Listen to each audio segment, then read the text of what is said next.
எந்த இருளும் பிசாசின் ஆதிக்கங்கள் ஏது உங்களுக்குள் நுழையாது.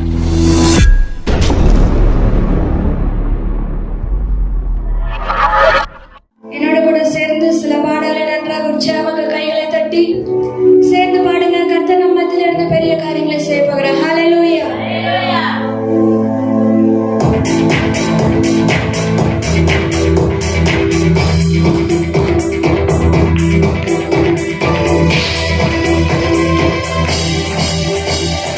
உம்மை நம்பி வந்தேன், நான் வெட்கப்படல. உம் தயை என்னை கைவிடல.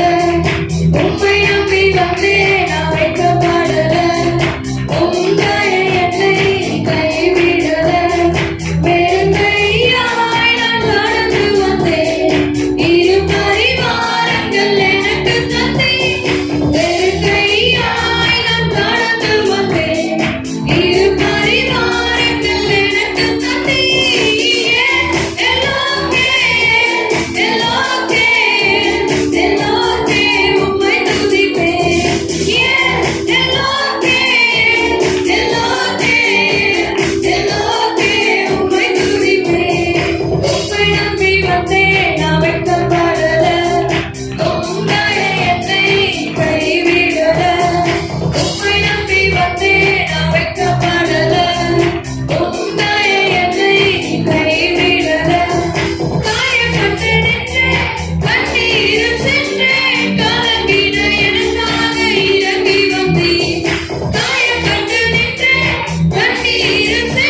ஒன்றை பார்க்கும் உங்களுக்கு ஈடே இல்ல.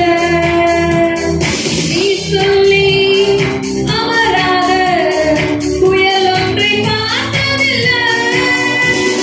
நீ சொல்லி கேளாத சூழ்நிலை எதுவும் இல்லை. நீ சொல்லி அமராத புயல் ஒன்றை பார்த்ததில்லை.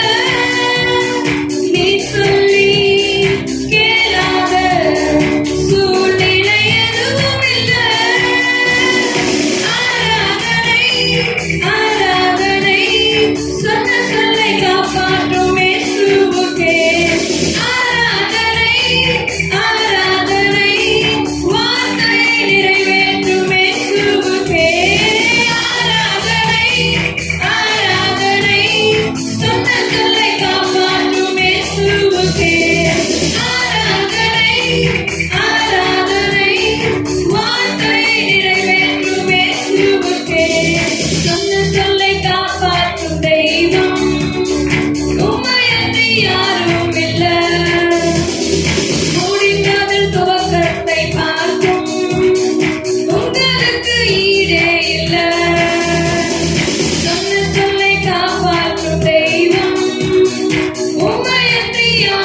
அதை காப்பாற்றுபவர்.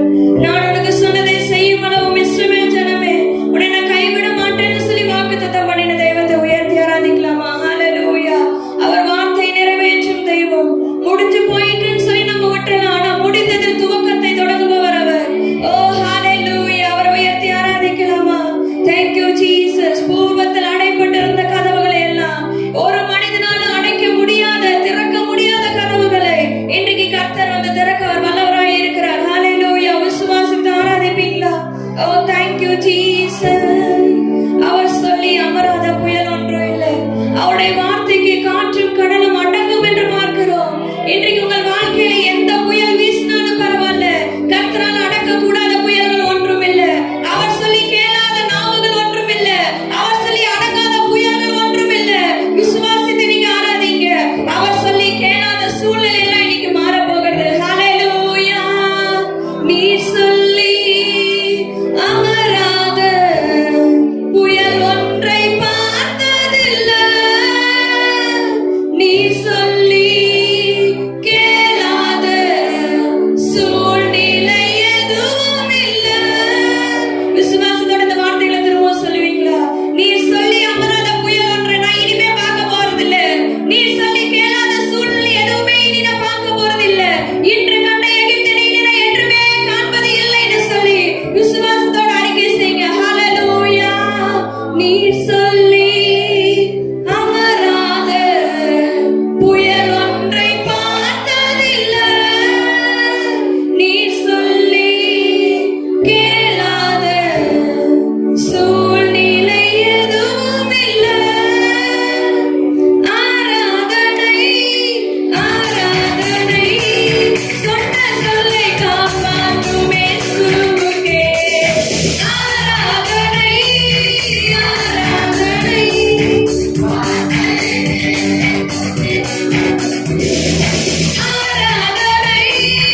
ஆராதனை சொன்ன சொல்லை காப்பாற்றும் இயேசுவுக்கே. சத்தத்தை உயர்த்தி ஆராதனை, வார்த்தையை நிறைவேற்றும் இயேசுவுக்கே. ஆராதனை ஆராதனை சொன்ன சொல்லை காப்பாற்றும் இயேசுவுக்கே. ஆராதனை ஆராதனை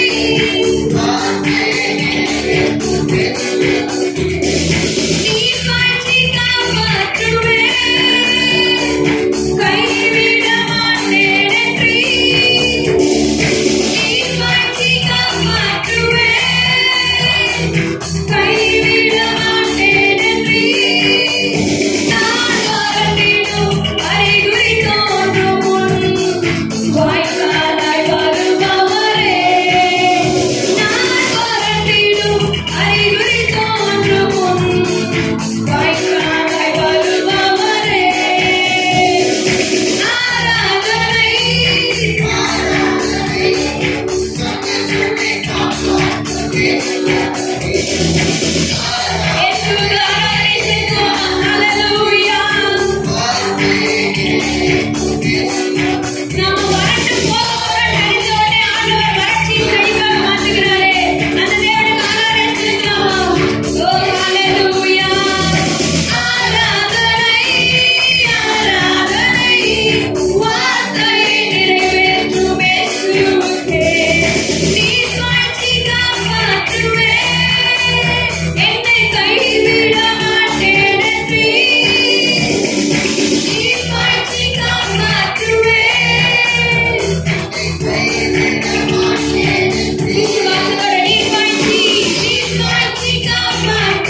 மௌனமா இருக்காதீங்க. வாயில திறந்து ஆராதிங்க. ஹalleluya.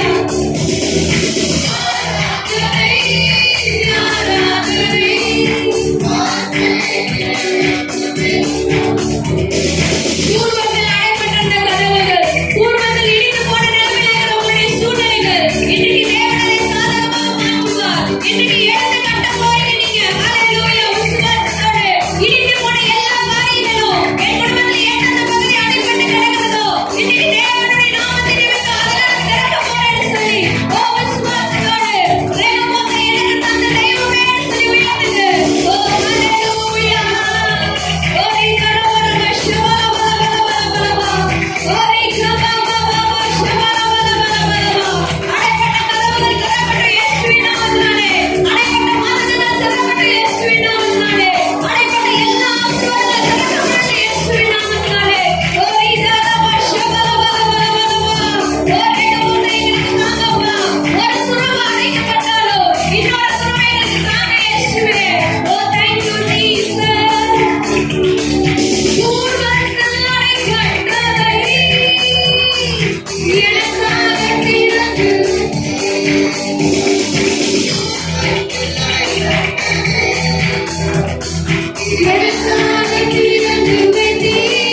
விசுவாசத்தோட ஆராதிங்க.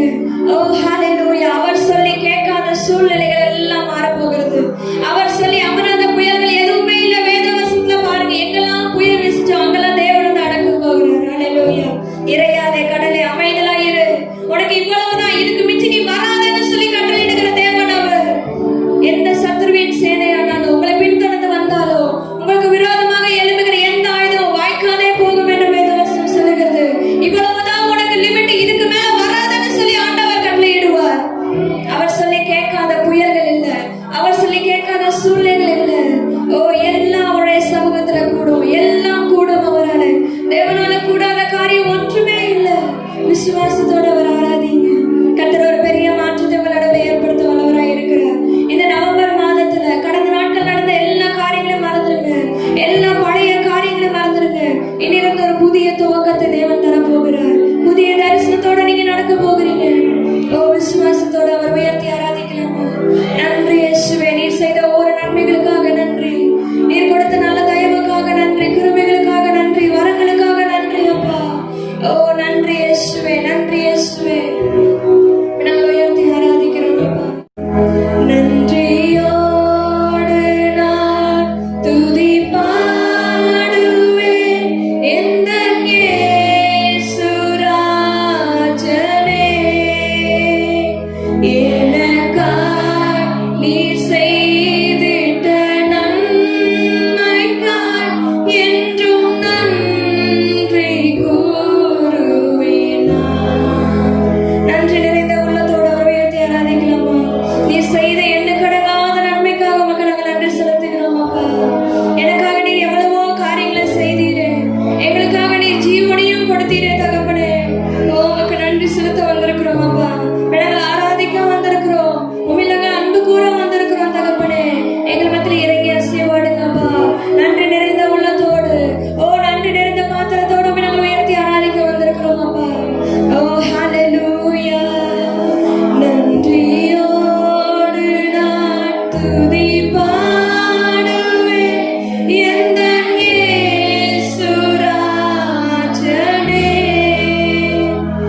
எனக்காய் நீர் செய்திட்ட நன்மைக்காய் என்றும் நன்றி கூறுவேன். நாங்கள் உயர்த்தி ஆராதிக்கிறோம் இயேசுவே. முடிந்து போன வாழ்க்கையின் துவக்கத்தை விரும்புகிற தெய்வமே, நாங்கள் உயர்த்தி ஆராதிக்கிறோம் அப்பா. ஓ ஹalleluya. நீர் பெரியவர், நீர் சிறந்தவர். ஓ அற்புதங்களை செய்கிற தெய்வமே, இன்றைக்கு எங்கள் வாழ்க்கையில ஒரு மறுரூபத்தின் அனுபவத்தை தாங்க, ஒரு மாற்றத்தை தாங்க. முடிந்து போன எங்களது வாழ்க்கையில முற்றுப்புள்ளி வைத்ததான எங்கள் வாழ்க்கையில தேவரீர் ஒரு துவக்கத்தை ஏற்படுத்துவீராக, ஒரு ஆரம்பத்தை ஏற்படுத்துவீராக ஆண்டவரே. எங்களுடைய ஆரம்பம் அற்பமானதாக இருக்கலாம்ப்பா, ஆனால் எங்களது முடிவு சம்பூர்ணமாக இருக்கும் என்று நாங்கள் வேதத்துல வாசிக்கிறோமே தகப்பனே. இன்றைக்கு எங்களது அற்பமான ஆரம்பத்தை, எங்களது புதிய துவக்கத்தை தேவரீர் உமது கரத்தினாலே, ஓ ஊழியக்காரரின் அபிஷேகம் நடந்த வல்லமையுள்ள கரத்தினாலே ஆசீர்வதித்து எங்களது வெற்றியின் நம்பாக மாற்றப் போகிற தெய்வத்துக்காக நன்றி இயேசுவே. இன்றிலிருந்து நாங்கள் முடிந்து போன ஒரு வாழ்க்கை திரும்ப பார்க்க கூடாது. எங்களுக்கு புதிய துவக்கத்தை தாங்க, புதிய தரிசனத்தை தாங்கப்பா, புதிய சிந்தனையை தாங்க ஆண்டவரே. ஒரு புதிய ஆரம்பத்திலே நாங்கள் காலை எடுத்து வைக்கிறோம்ப்பா. ஓ தகப்பனே, நீர் அதை ஆசீர்வதித்து எங்களை அனுப்புவீராக. சம்பூர்ண ஆசீர்வாதங்களால் இந்த நவம்பர் மாதத்தை ஆசீர்வதிங்க தகப்பனே. ஓ என்ன தீமையான நாட்களையும், துக்கத்தின் நாட்களையும், வேதனையின் நாட்களையும், வருத்தத்தின் நாட்களையும் நாங்கள் பார்க்க கூடாதப்பா. இனி நாங்கள் சந்தோஷத்தோட இந்த மாதத்தை துவங்குகிறோம் அப்பா. நீ சந்தோஷமான நாட்கள் நாங்கள் பார்க்க போகிறோம் ஆண்டவரே. ஓ ஹalleluya, ஹalleluya. Thank you Jesus. உடைய அழகான கண்களினுடைய ஓ அந்த பார்வையிலே நாங்கள் பின்தொடர்ந்து வரப்போகிறோம்ப்பா. நீர் எங்களுக்கு போதித்து கற்று வழி நடத்துங்க ஆண்டவரே. உடைய நித்திய ஒளி எங்கள் பாதையில பிரகாசிக்கட்டும்ப்பா. அந்த பிரகாசத்தை நோக்கி நாங்களும் பயணிக்கிற பிள்ளைகளாக எங்களை மாற்றுங்க இயேசுவே. ஓ thank you Jesus. நீர் எங்கள் வாழ்க்கையில சம்பூர்ண ஆசீர்வாதத்தை தந்து திருப்தியாக்கி வழி நடத்த போகிற தயவுக்காக நன்றி அப்பா. தாழ்த்தி அர்ப்பணிக்கிறோம் உடைய சமூகத்துல. ஓ எங்களுக்கு ஆண்டவரே வறண்டு போன வாழ்க்கையில வயல்வெளியாக ஓ செழிப்பான ஒரு பகுதியாக மாற்ற போகிறதுக்காக நன்றி. பூர்வத்தில் அடைப்பட்டு கிடக்கிற கதவுகளை நீர் எங்களுக்கு திறந்து வைத்ததற்காக நன்றி தகப்பனே. ஓ ரெகபோத்தை நம்ம அனுபவத்தை எங்களுக்கு தந்ததற்காக நன்றி அப்பா. ஏசேக்கு சித்தனாவை புறஜாதிகள் அபகரித்து போட்டிருக்கலாம், அது முடிந்து போயிட்டு என்று நான் நினைத்திருக்கலாம் தகப்பனே. ஆனால் புதிய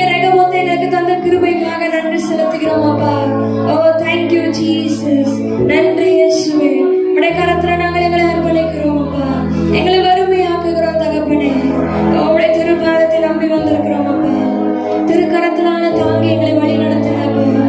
ஓ ஹalleluya. அர்ப்பணிப்போடு கரங்களை உயர்த்தி திருக்கரத்தா தாங்கி என்னை திரு சித்தம் போல் நடத்திடுமே.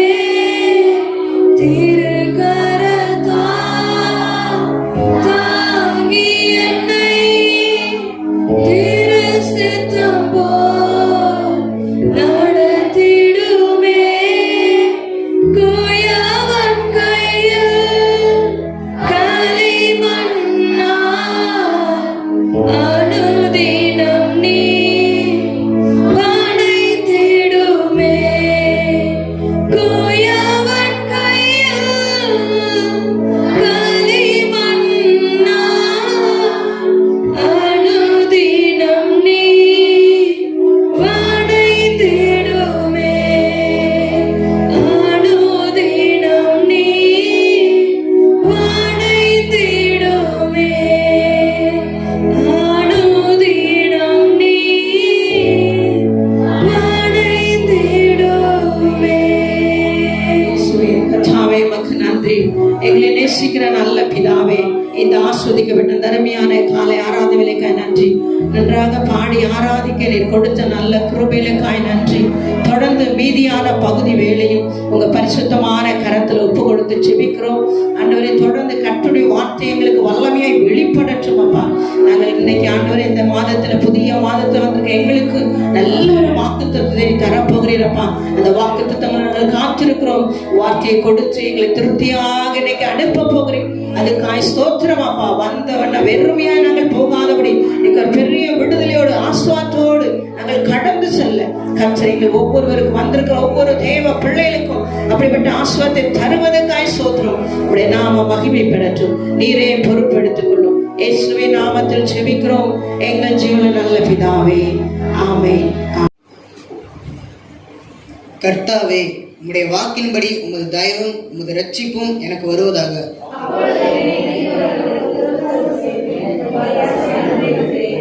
சத்திய வசனம் முற்றிலும் என் வாய் நின்று நீங்கி விடாதேயும். உம்முடைய நியாய தீர்ப்புகளுக்கு காத்திருக்கிறேன். நான் உம்முடைய கட்டளைகளை ஆராய்கிறபடியால் விசாலத்திலே நடப்பேன்.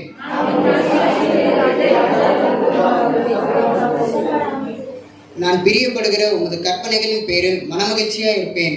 நான் பிரியப்படுகிற உமது கற்பனைகளுக்கு கையெடுப்பேன். உமது பிரமாணங்களை தியானிப்பேன். ஆமென்.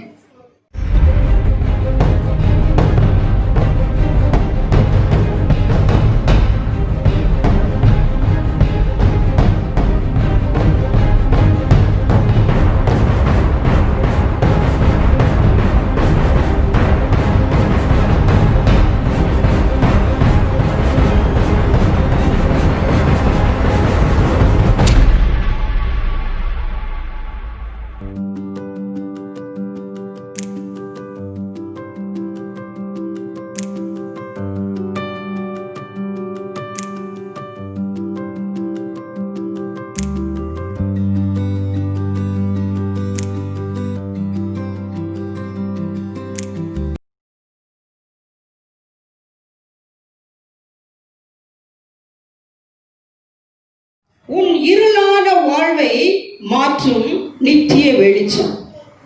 இருளான வாழ்க்கையை மாற்றுகிற நித்திய வெளிச்சம் என்கிற தலைப்புல நாம இன்னைக்கு கண்ணான்றைக்கு உங்களோடு பேச போகிறேன். ஹல்லேலூயா. வாசிப்போம். எடுத்தவர்கள் ஏசாயா 60 அதிகாரம் 20வது வசனத்தை வாசிக்க கேட்போமா? ஏசாயா 60வது அதிகாரம் 20வது வசனத்தை வாசிக்க கேட்போம். உன் சூரியன் இனி அஸ்தமிப்பதில்லை, உன் சந்திரன் இனி மறைவதும் இல்லை. கர்த்தரே உனக்கு நித்திய வெளிச்சமாய் இருப்பார்.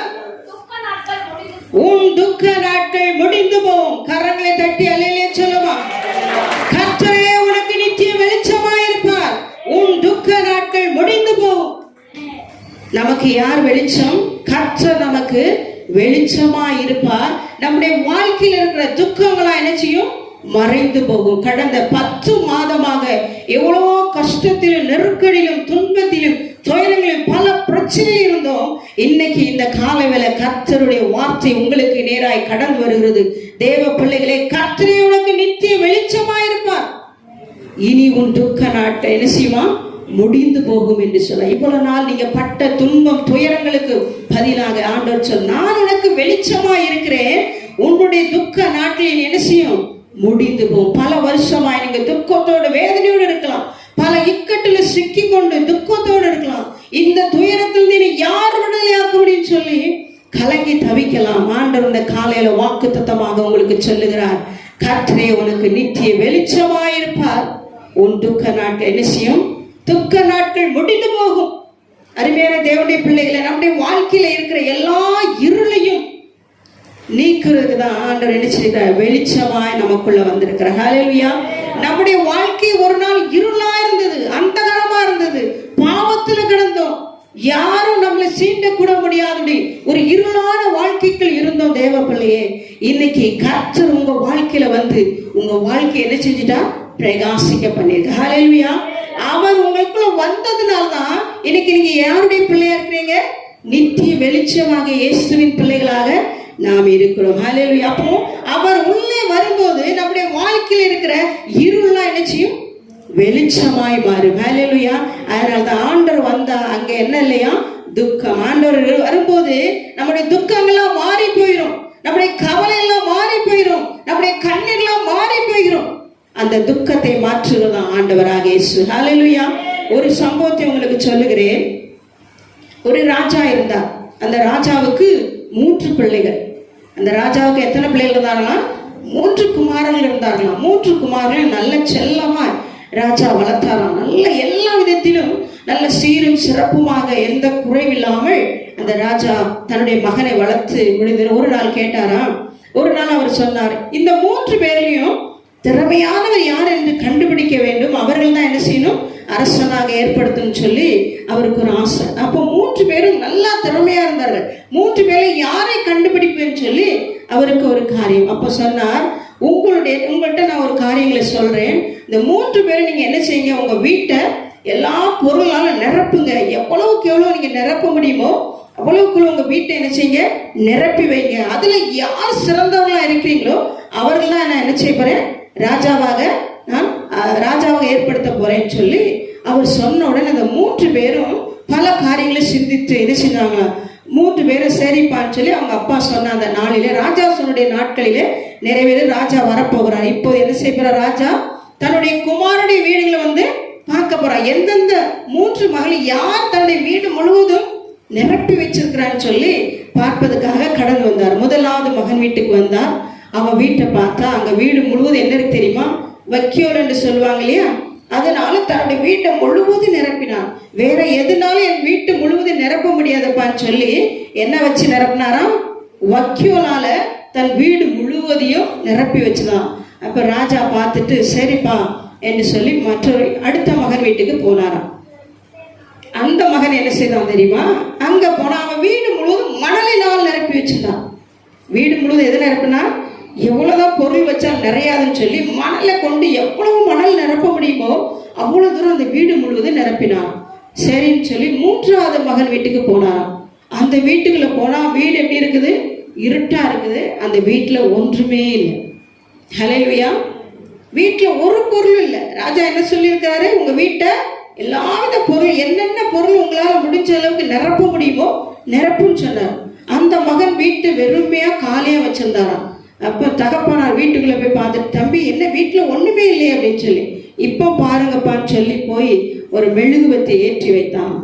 அப்ப அந்த வீடு முழுவதும் இருளாயிருந்த வீடு முழுவதும் இப்ப எப்படி இருந்ததா, பிரகாசமாயிடுச்சு. இப்ப வீடு முழுவதும் என்ன ஆயிடுச்சு, பிரகாசத்தை பார்த்தார்.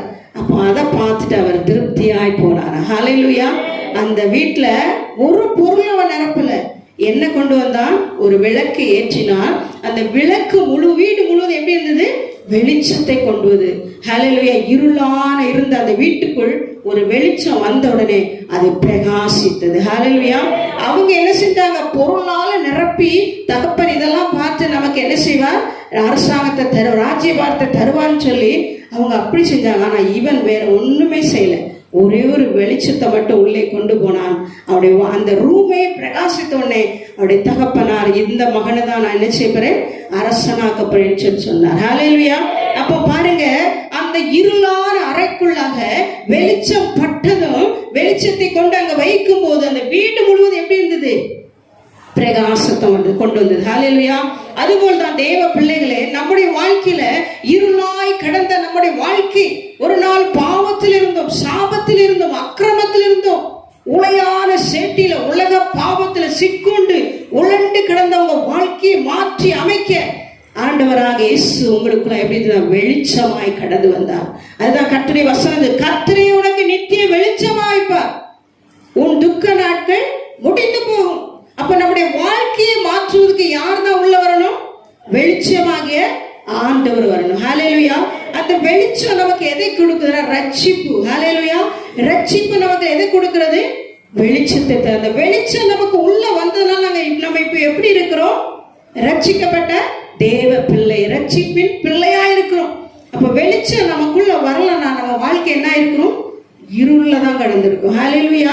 அப்ப அந்த இருளை மாற்றதான் தேவகுமாரனாக இயேசு நமக்கு ஒளியாக வந்தார். ஹல்லேலூயா. ஒளி என்ன, நமக்கு ஒரு பாதுகாப்பை தருகிறது. வெளிச்சம் நமக்கு ரட்சிப்பை தருகிறது, ஒளி நமக்கு என்ன கொடுக்கிறது, பாதுகாப்பு. எப்படி என்றால் ஆண்டவராக இயேசு நமக்கு இயேசு கிறிஸ்து ஒளியாக வந்தார்.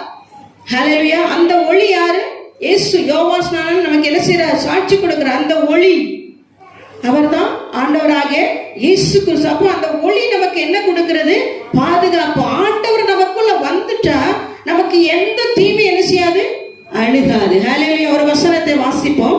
சங்கீதம் 27:1 வாசிப்போமா? சங்கீதம் 27:1 வசனம்.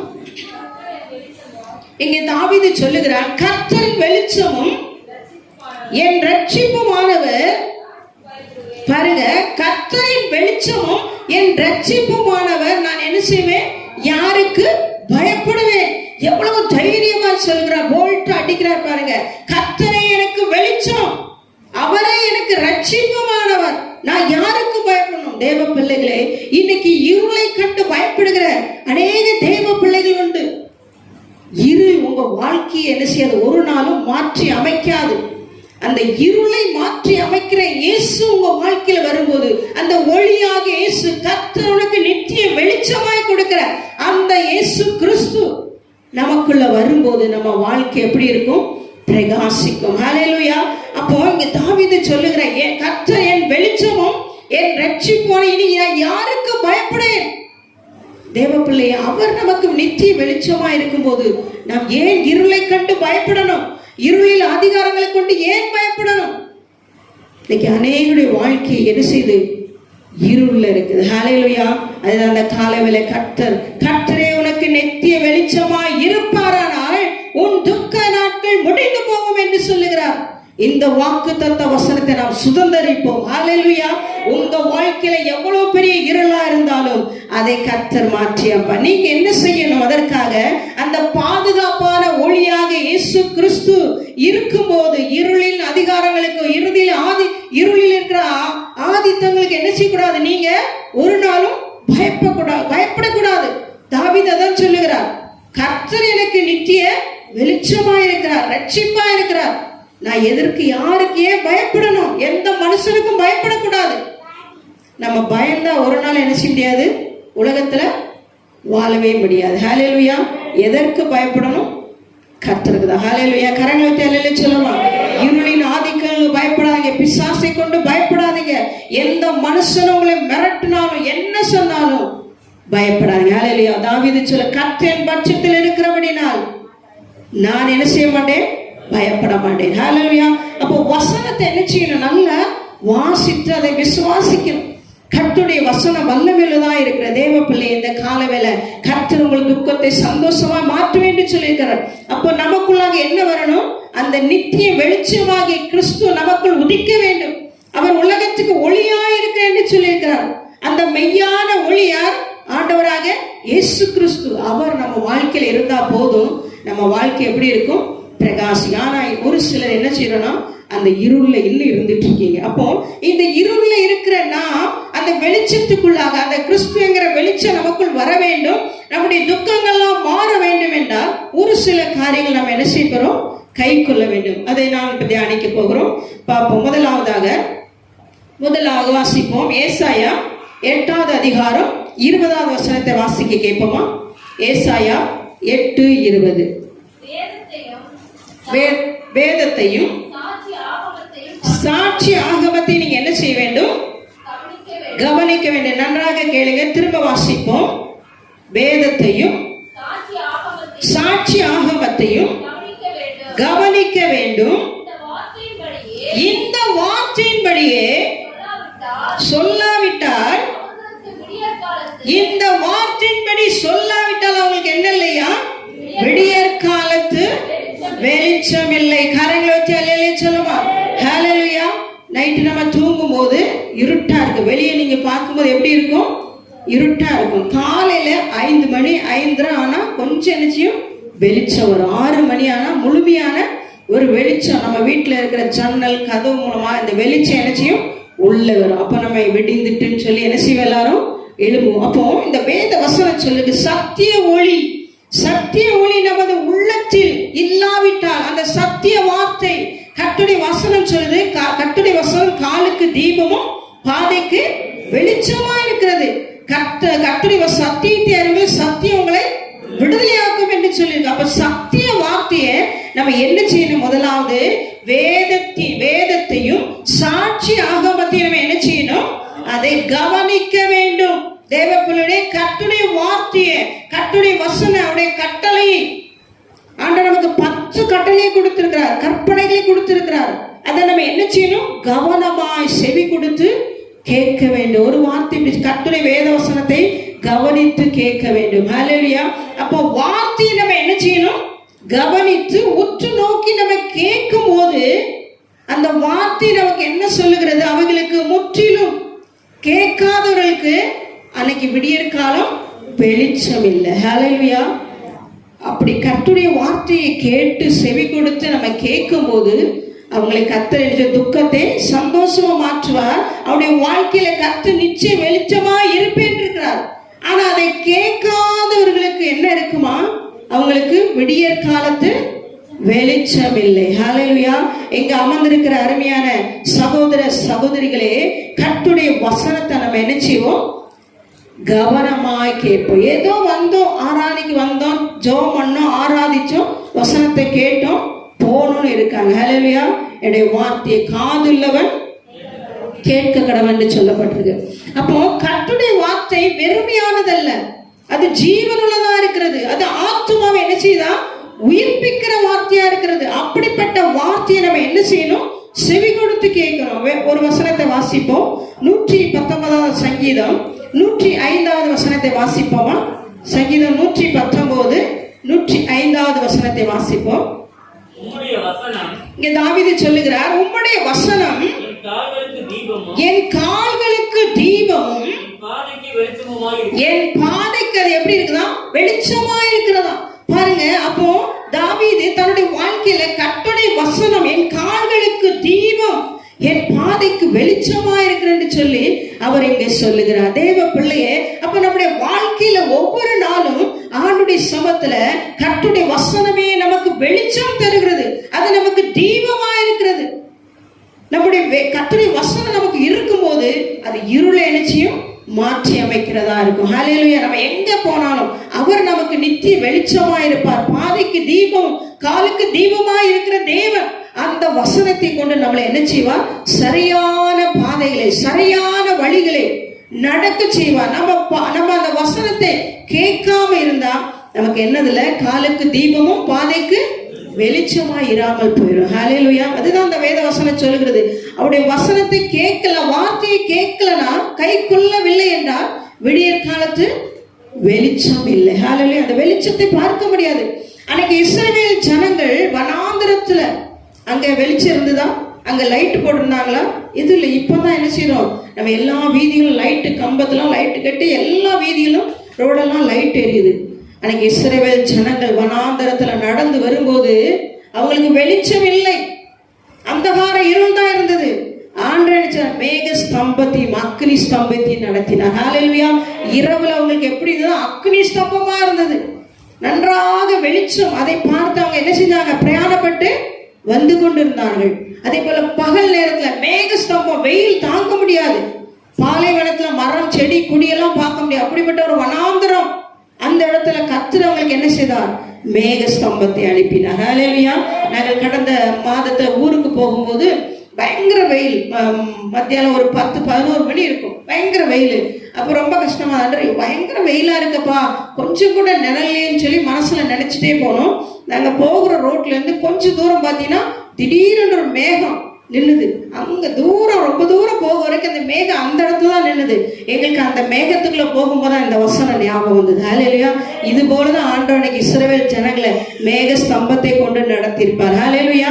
பாருங்க, அந்த இந்த பக்கம் வெயில் தான், ரொம்ப தள்ளி நாங்க போகும்போது வெயில் தான், ஆனா நடுவுல மட்டும் அந்த மேகம் நின்றனால அது அவ்வளவு ஒரு குளிர்ச்சியா இருந்தது. அப்ப போகும்போது எங்களுக்கு வெயில் தெரியல, அவ்வளவு அழகா இருந்தது.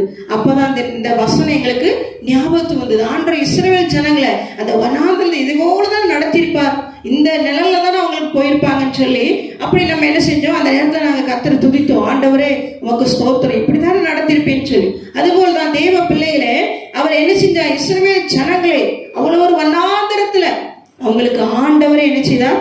வெளிச்சமா இருந்தார். ஹalleluya. நல்ல ஒரு மேக ஸ்தம்பத்தை அனுப்பி பகல் முழுவதும் வழி நடத்தினார்.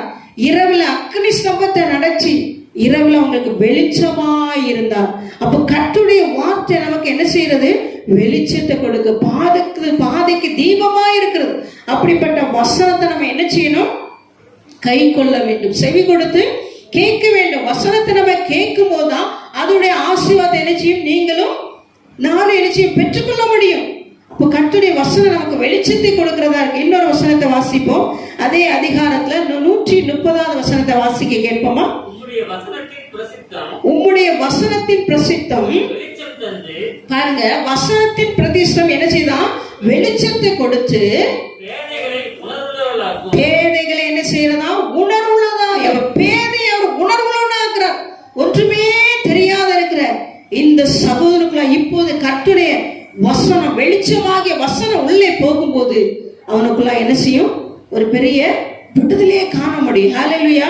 அதுபோலதான் கர்த்தருடைய வசனம் பேதை, ஒன்று தெரியாத இருக்கிற, ஒன்றுமே உதவாதுன்னு சொல்லுவாங்க பெற்றோர்லாம். இவ ஒண்ணுக்கு உதவ மாட்டான், இவ எதுக்குதான் லாய்க்குன்னு சொல்லி அநேக பெற்றோர் என்ன செய்யணும்? பிள்ளைகளை திட்டிக் கொண்டே இருப்போம். எத்தனையோ பரிசுத்தவான்கள் இப்படிதான் தன்னுடைய பெற்றோர்கள் இவன் எதுக்குமே லாய்க்கலன்னு சொல்லி திட்டின. இன்னைக்கு அவங்க எப்படி இருக்காங்க?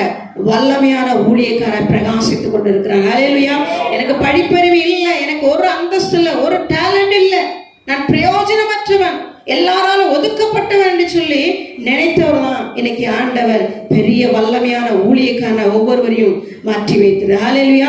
அப்படி எத்தனையோ சாட்சிகளை கேட்கிறோம் தேவ பிள்ளைகளே. அப்போ கர்த்தருடைய வசனத்தை நம்ம கேட்கும் போது நம்ம பேதையா இருக்கிற ஒவ்வொருடைய வாழ்க்கையில என்ன செய்யணும்? அது உணர்வை கட்டளையிடும். ஹalleluya. அப்போ தேவ பிள்ளைகள் நம்ம என்ன செய்யணும்? நல்ல கர்த்தருடைய வசனங்களை நம்ம செவி கொடுத்து கேட்க வேண்டும். நான் மட்டும் கேட்டா போதாது, நம்முடைய பிள்ளைகளை என்ன செய்யணும்? கேட்க வேண்டும். ஹalleluya. நீ நம்மளும் கேட்டு நம்ம பிள்ளைகளை என்ன செய்யணும்? உருவாக்கணும். அது மாத்திரமல்ல, நம்ம கேட்டு அப்படியே விட்டு விடாம இந்த வார்த்தையை பிறருக்கு என்ன செய்யணும்? கொண்டு போய் சொல்ல வேண்டும். ஹalleluya. அப்ப நம்ம வாழ்க்கை பிரகாசமாயிரும், அவங்க வாழ்க்கை என்ன செய்யும்? பிரகாசமாய் மாறும். அதற்கு தான் தேவன் நம்மளை ஏற்படுத்துகிறார். ஹalleluya. அப்ப நம்முடைய வாழ்க்கையில் இருக்கிற இருளை நீக்கிறதுக்கு கர்த்தர் என்ன செய்தார்? வெளிச்சமா இருக்கிறார். அப்ப அந்த வெளிச்சத்தை நம்ம உள்ளே என்ன செய்யக்கூடாது? அடக்கி வைக்காது. ஆனா ஏன்னா வசனம் சொல்லுது பேதைய உணர்வுள்ளவனாக்குது. அப்ப இந்த வசனம் பேதைகளை கேட்கும் போது அவங்க வாழ்க்கை என்ன செய்யும்? உணர்வுள்ளவாய் மாற்றும். வல்லமையான சகோதரனாக, சகோதரிய திறமையுள்ளவர்களாக அது மாற்றக்கூடிய வல்லமை இருக்கிறது. ஹalleluya. அப்ப அந்த வார்த்தையை நம்ம கேட்கணுமா? கேட்க கூடாது. ஹalleluya. அப்ப செவி கொடுத்து கர்த்தருடைய வார்த்தையை கேட்டு கேட்கறது மாத்திரமல்ல, அந்த வார்த்தையை நமக்குள்ளாக என்ன செய்யணும்? முதலாவது அபியாசப்படுத்தணும். ஹalleluya. இந்த வசனம் இப்படி சொல்லுகிறது ஆண்டவரே, இந்த வசனத்தின்படி என்ன செய்யும்? மாற்றும் என்று சொல்லி நம்மள அர்ப்பணிக்கணும், ஒப்பு கொடுக்கணும், கீழ்ப்படியணும். இன்னைக்கு அநேக பேருக்கு என்ன? ஒப்பு கொடுக்கிற, அர்ப்பணிக்கிற அந்த கிருபை இல்ல. அதே போல கீழ்ப்படுகிற, வசனத்துக்கு கீழ்ப்படுகிற அந்த கிருபைகள் இல்ல. அநேக பேர் வெளி தோற்றத்துக்கு நம்ம ஒரு நல்ல கிறிஸ்தவன் என்று சொல்லுகிறோம். தேவ பிள்ளைகளே, கர்த்தருடைய வார்த்தை இங்க எத்தனையோ பேர் இருக்கீங்க. எத்தனை பேருங்கள இன்னைக்கு கர்த்தருடைய வார்த்தை இருக்கு என்று சொல்லி எனக்கு தெரியாது, அவருக்கு தெரியும். ஹல்லேலூயா. அப்போ நம்ம என்ன செய்யணும்? இன்னைக்கு தேவ வார்த்தை நமக்குள்ளாக இருக்க வேண்டும். ஹல்லேலூயா. அப்போ தேவ வார்த்தை இல்லாவிட்டில் அவருக்கு வருகிற காரியம் என்ன என்று சொல்லி நாம் அதை கீழாக பார்த்து கொண்டிருக்கிறோம். அப்போ ஒரு மனுஷனுக்குள்ளாக வேத வசனம் இல்லை என்றால், அந்த ஆகமத்தை நம்ம கேட்காவிட்டால் விடியற் காலத்துல எப்படி இல்லையா, வெளிச்சம் இல்லாமல் போயிடும். தேவ பிள்ளைகளே, அப்போ கர்த்தர் நம்மளை ஆசீர்வதிக்க வேண்டும், பிரகாசிக்க வேண்டும், வாழ்வு மாறி அநேருக்கு ஒரு சாட்சியா இருக்க வேண்டும் என்று சொல்லி நம்மளை வெளிச்சமாய் வைத்திருக்கிறார். அப்படிப்பட்ட நீங்க அதை கேட்காம, செவி கொடுக்காம, கீழ்ப்படியாம இருந்தோம்னா உங்களுக்கு என்னது இல்லையா, வெளிச்சம் இல்லை, ஆசீர்வாதம் இல்லை. தேவ பிள்ளைகளே, அப்ப நம்ம காலுக்கு தீபம், பாதைக்கு வெளிச்சமா இருக்க அந்த வேத வசனத்தை என்ன செய்யணும்? கை கொள்ள வேண்டும். பேதையை உணர்வுள்ளாக்குற வசனத்தை நம்ம என்ன செய்யணும்? கேட்க வேண்டும். அப்ப நம்ம வாழ்க்கையை மாற்றும். இன்னொரு வசனத்தை வாசிப்போம். சங்கீதம் 43 3வது வசனத்தை வாசிக்க கேட்போமா?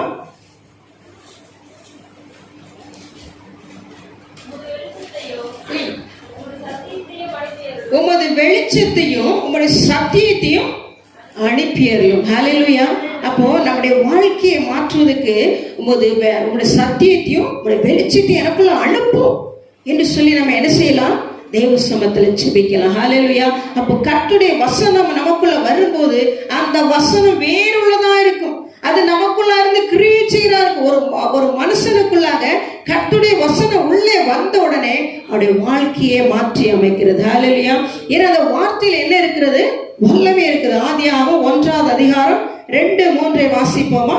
ஆதியாகமம் 1வது அதிகாரம் 2-3 வாசிக்க கேட்போம். இங்கே பூமி எப்படி இருந்ததா? ஒழுங்கின்மையா இருந்தது. ஒழுங்கின்மையும் அங்க வேற என்ன இருந்ததா? வெறுமையாய் இருந்தது. ஆழத்தின் மேல் என்ன இருந்ததா? இருள் இருந்தது. ஆழத்தின் மேல் இருள் இருக்கும் போது அங்க தேவ ஆவியார் என்ன செய்தாரா? ஜலத்தின் மேல் அசைவாடி கொண்டிருந்தார். தேவன் வெளிச்சம் உண்டாக கடவுது என்று சொன்னார். பாருங்க, ஆண்டவர் ஒரே ஒரு வார்த்தை சொன்னார். தேவன் வெளிச்சம் உண்டாக கடவுது என்று சொன்னார். அங்க என்ன ஆயிடுச்சு? வெளிச்சம் உண்டாயிடுச்சு. எப்படி இருந்தது? ஆழத்தின் மேல் இருள் இருந்தது. அது வெறுமையாய் ஒழுங்கின்மையா அல்லாமல் இருந்தது. ஒழுங்கின்மையா இருந்தது. ஒரு சரியான ஒரு காரியம் இல்லைங்க. அப்படி இப்படிமா அலங்கோலமா இருந்தது. ஒரு வீட்டுக்குள்ள போகும்போது அந்த வீடு சுத்தமா இருக்கும். அந்த வீடு நல்லா நீட்டா இருந்தா அந்த உள்ள போறதுக்கு எப்படி இருக்கும்? எல்லாத்துக்கும் நல்ல சந்தோஷமா இருக்கும். அந்த வீடு அலங்கோலமாய் அருவருப்பாய் அங்கே போக கூட நம்மளால முடியாம இருந்துக்கும் போது அங்க நீங்க போவீங்களா? நம்மள என்ன செய்ய முடியும்? போக முடியாது. அப்போ அந்த வீட்டை என்ன செய்யறோம்? சுத்தப்படுத்துறோம். ஹல்லேலூயா. அதை ஒழுங்குபடுத்துறோம், நீட்டாக்கி அந்த வீடு அழகாக எல்லாம் அந்தந்த பொருள் அந்தந்த இடத்துல வச்சு எல்லாம் சுத்தப்படுத்திட்டு பார்க்கும்போது அந்த வீட்டுக்குள் போவதுக்கு எப்படி இருக்கும்? சந்தோஷமா இருக்கும். ஹல்லேலூயா. மிக மகிழ்ச்சியா இருக்கும். அப்போ அப்படி இருந்த இந்த ஒழுங்கின்மையா இருந்த இந்த பூமியை ஆண்டவர் என்ன செஞ்சார்? பார்த்து அதுக்கு என்ன செய்ய? ஒரே ஒரு வார்த்தை சொன்னார். வெளிச்சம் உண்டாக கடவுது என்று சொன்னார். ஒழுங்கின்மையாய் கடந்த இந்த பூமி ஆண்டவருடைய வார்த்தை என்ன செய்ய? முதலாவது வெளிச்சத்தை கொடுத்தது. ஹல்லேலூயா.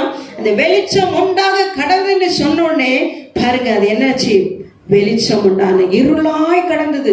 ஆழத்திலே இருள் இருந்தது. ஒன்றுமே இல்லாத கொஞ்ச நேரம் ஒரே ஒரு நிமிஷம் உங்க கண்ணை மூடிட்டு தரங்க பார்க்கலாம். ஒரு நிமிஷம் எல்லாரும் கண்களை மூடி அப்படி தரங்க. இப்ப என்ன தெரிஞ்சது? கண்ணை மூடனோடனே இருட்டா இருக்கு. நம்ம வெளிச்சத்துல தானே உட்கார்ந்து இருக்கோம். ஏன் இருட்டா இருக்கு? கண்ணை மூடனோட ஒரு இருள் தான் நமக்கு என்ன செய்யுது? தெரிகிறது. அப்ப அந்த இருளான வாழ்க்கை அப்படிதான் அந்த பூமி இருந்தது. ஆண்டவர் என்ன செய்தார்? அதுல அசைவாடினார். பூமி மேல் அசைவாடி வெளிச்சம் உண்டாக கடவுது என்று சொன்னார். ஹல்லேலூயா. வெளிச்சம் உண்டானது. இன்னைக்கு இந்த பூமியில பாருங்க எவ்வளவு வெளிச்சமா இருக்கிறது. தேவ பிள்ளையே, இப்படிப்பட்ட பூமி வெறுமையாய் ஒழுங்கின்மையாய் இருந்த பூமியை கர்த்தர் என்ன செய்தார்? ஆண்டவர் மாற்றி அமைத்தார், ஒழுங்குபடுத்தார், சீர்படுத்தினார், சரிப்படுத்தினார். இப்போ எல்லாரும் விரும்பத்தக்க அழகான ஒரு பூமியை நம்ம பார்க்கிறோம். எவ்வளவு சிறப்பாக ஆண்டவர் ஒவ்வொன்றையும் படைத்து வைத்திருக்கார் பாருங்க. இதுக்கு சொல்லவே போதாது நம்முடைய நாவு. ஹல்லேலூயா. நம்முடைய தேவன் அவ்வளவு பெரிய தேவன். அப்போ நம்முடைய வாழ்க்கை அப்படிதான் இருந்தது, இருளா இருந்தது. அப்படிப்பட்ட வாழ்க்கையை இன்னைக்கு மாற்றி அமைத்திருக்கிற ஆண்டவர் இன்னைக்கு என்ன செய்யறோம்? திரும்ப அந்த இருளை நோக்கி தான் ஓடிட்டு இருக்கோம். திரும்ப இருளான வாழ்க்கையை தான் நம்ம என்ன செஞ்சுட்டு இருக்கோம்? பார்த்துட்டு இருக்கோம். தேவ பிள்ளையே, இதை விட்டு நீங்க வெளியே வரணும். ஹல்லேலூயா. அப்போ ஒழுங்கின்மையான வாழ்க்கையை மாற்றி அமைப்பதுதான் நம்முடைய ஆண்டவராக இயேசு. ஹல்லேலூயா.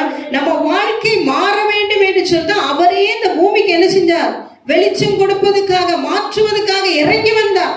தேவகுமாரனாக இயேசு பெத்லகேம் என்ற ஊரிலே நமக்காக குமாரனாக அவதரித்தார். வெளிச்சமாக. ஹல்லேலூயா. அவர் பிறந்த உடனே அவருக்கு வழிகாட்டினது என்னது? நட்சத்திரம், அந்த வெளிச்சம். ஹல்லேலூயா. அந்த வெளிச்சம் எங்க போய் நிக்குதோ அங்கதான் யார் இருந்தா? ஆண்டவராக இயேசு. மேய்ப்பர்களுக்கெல்லாம் அவர் வழிகாட்டினார். அந்த நட்சத்திரம் வழிகாட்டினது. அந்த வெளிச்சத்தை நோக்கி போயிட்டே இருந்தாங்க. அங்க போய் பார்த்தா யார் இருந்தா? ஆண்டவர் பிறந்திருந்தார். ஹல்லேலூயா. அவர் அதற்காக அந்த உலகத்துக்கு வெளிச்சம் கொடுக்க வேண்டும் என்றுதான், இருளை மாற்றுவதற்கு தான் தேவகுமாரனாக இயேசு இந்த பூமியில என்ன செய்தார்? அவதரித்தார். நம்ம வாழ்க்கையை மாற்றி அமைத்து நம்ம நல்ல கர்த்தருக்காக மகிமையா ஜீவிக்கணும். ஆனா திரும்ப நம்ம என்ன செய்யறோம்? அநேகருடைய வாழ்க்கை இருளா கிடக்கிறது. அதனால கர்த்தரே உனக்கு நித்திய வெளிச்சமா இருப்பார், உன் துக்க நாட்கள் முடிந்து போவோம் என்று சொல்லி ஆண்டவர் இந்த காலையில உங்களுக்கு வாக்குத்தத்தம் கொடுத்திருக்கிறார். தேவ பிள்ளையே, அப்ப அந்த இருளான வாழ்க்கையை நம்ம மாற்றி அமைக்கணும். என்ன செய்யணும்? நம்ம வாழ்க்கையில சத்திய வசனத்தை என்ன செய்யணும்? கை கொள்ள வேண்டும். அது நம்முடைய வாழ்க்கையில கடைபிடிக்கணும். சட்ட திட்டங்களை ஆண்டவர் கொடுத்த சட்டங்கள் என்ன, ஆண்டவர் கொடுத்த காரியம் என்ன, அதை நம்ம யோசிக்கணும். இன்னைக்கு மனுஷனுடைய வார்த்தைகள் நமக்கு பெருசா இருக்கிறது. மனுஷனுடைய வார்த்தையை கேட்டு எத்தனை பேர் ஏமாந்து எல்லா ஆசுவத்தை இழந்தவர்கள் எத்தனையோ பேர் உண்டு. பாவியான ஸ்திரீ ஆண்டவர்கிட்ட வந்தா தன்னுடைய பாவத்தை யாராலுமே போக்க முடியாது என்று சொல்லி கண்ணீரோடு வந்து ஆண்டுடைய பாதத்தை விழுந்து அழுதா. பரிமள தைலத்தை ஊற்றி என் பாவத்தை இவரால மன்னிக்க முடியும் என்று சொல்லி ஆண்டவர் சமத்துல வந்து அழுதா. பாருங்க, அவருடைய கண்ணீரை கர்த்தர் பார்த்தா, அவருடைய உள்ளத்தை கர்த்தர் பார்த்தா. தேவப்பிள்ளை அவரை சுற்றி இருக்கிறவங்களாம் சொன்னாங்க, இவள் யார்? பாவியான ஸ்திரீ, எல்லாராலும் அருவருக்கப்பட்டவள், ஒதுக்கப்பட்டவள், இவ ஏன் இங்க வந்திருக்கிறா? இவளை அனுப்பிவிடும் என்று சொல்லி அவங்க எல்லாம் முறுமுறுத்து கொண்டு இருந்திருப்பாங்க. ஆண்டவர் ஒண்ணுமே பேசல. ஏன்னா அவர் யார்? நேசிக்கிற தேவன், இருளை வெளிச்சமாக்குறவர், எப்பேற்பட்ட பாவத்தையும் அவர் மாற்றுகிற தேவன். ஹல்லேலூயா. அவளுடைய உள்ளத்தை ஆண்டவர் பார்த்தா. தேவ பிள்ளை அவ கரைப்பட்டவளா வந்து நிக்கிறா.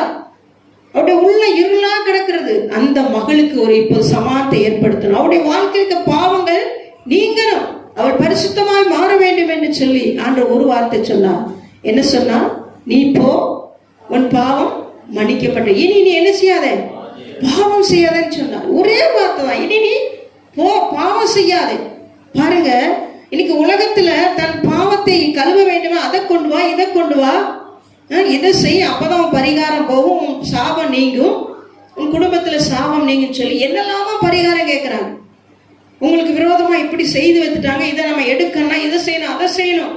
என்ன செய்யறாங்க? பணத்தையும் பொருளையும் பிடுங்கி அந்த வீட்டுல இருக்கிற எல்லா சொத்து சுகத்தை எல்லாம் இழந்து போய் எத்தனை பேர் ரோட்ல நின்று இருக்காங்க. ஹல்லேலூயா. எத்தனை குடும்பம் இன்னைக்கு அலங்கோலமா இருக்கு. தேவ பிள்ளையே, எதுக்கு? தன் சாபம் நீங்கணும், பாவம் நீங்கணும், இருள் போகணும், வாழ்க்கையில் ஒரு வெளிச்சம் வரணும்னு சொல்லி உலகத்தை நோக்கி ஓடிக்கொண்டு எத்தனை மக்கள் ஏமாந்து நிற்கிறாங்க. தேவ பிள்ளை, இந்த காலை வேளை கர்த்தர் சொல்லு, அவர் உனக்கு நித்திய வெளிச்சமா இருக்கிறார். நம்ம என்ன செய்யணும்? ஒரே வார்த்தை தான், தேவ சமத்துல காத்திருந்து அவருடைய வசனத்தை நம்ம என்ன செய்வோம்?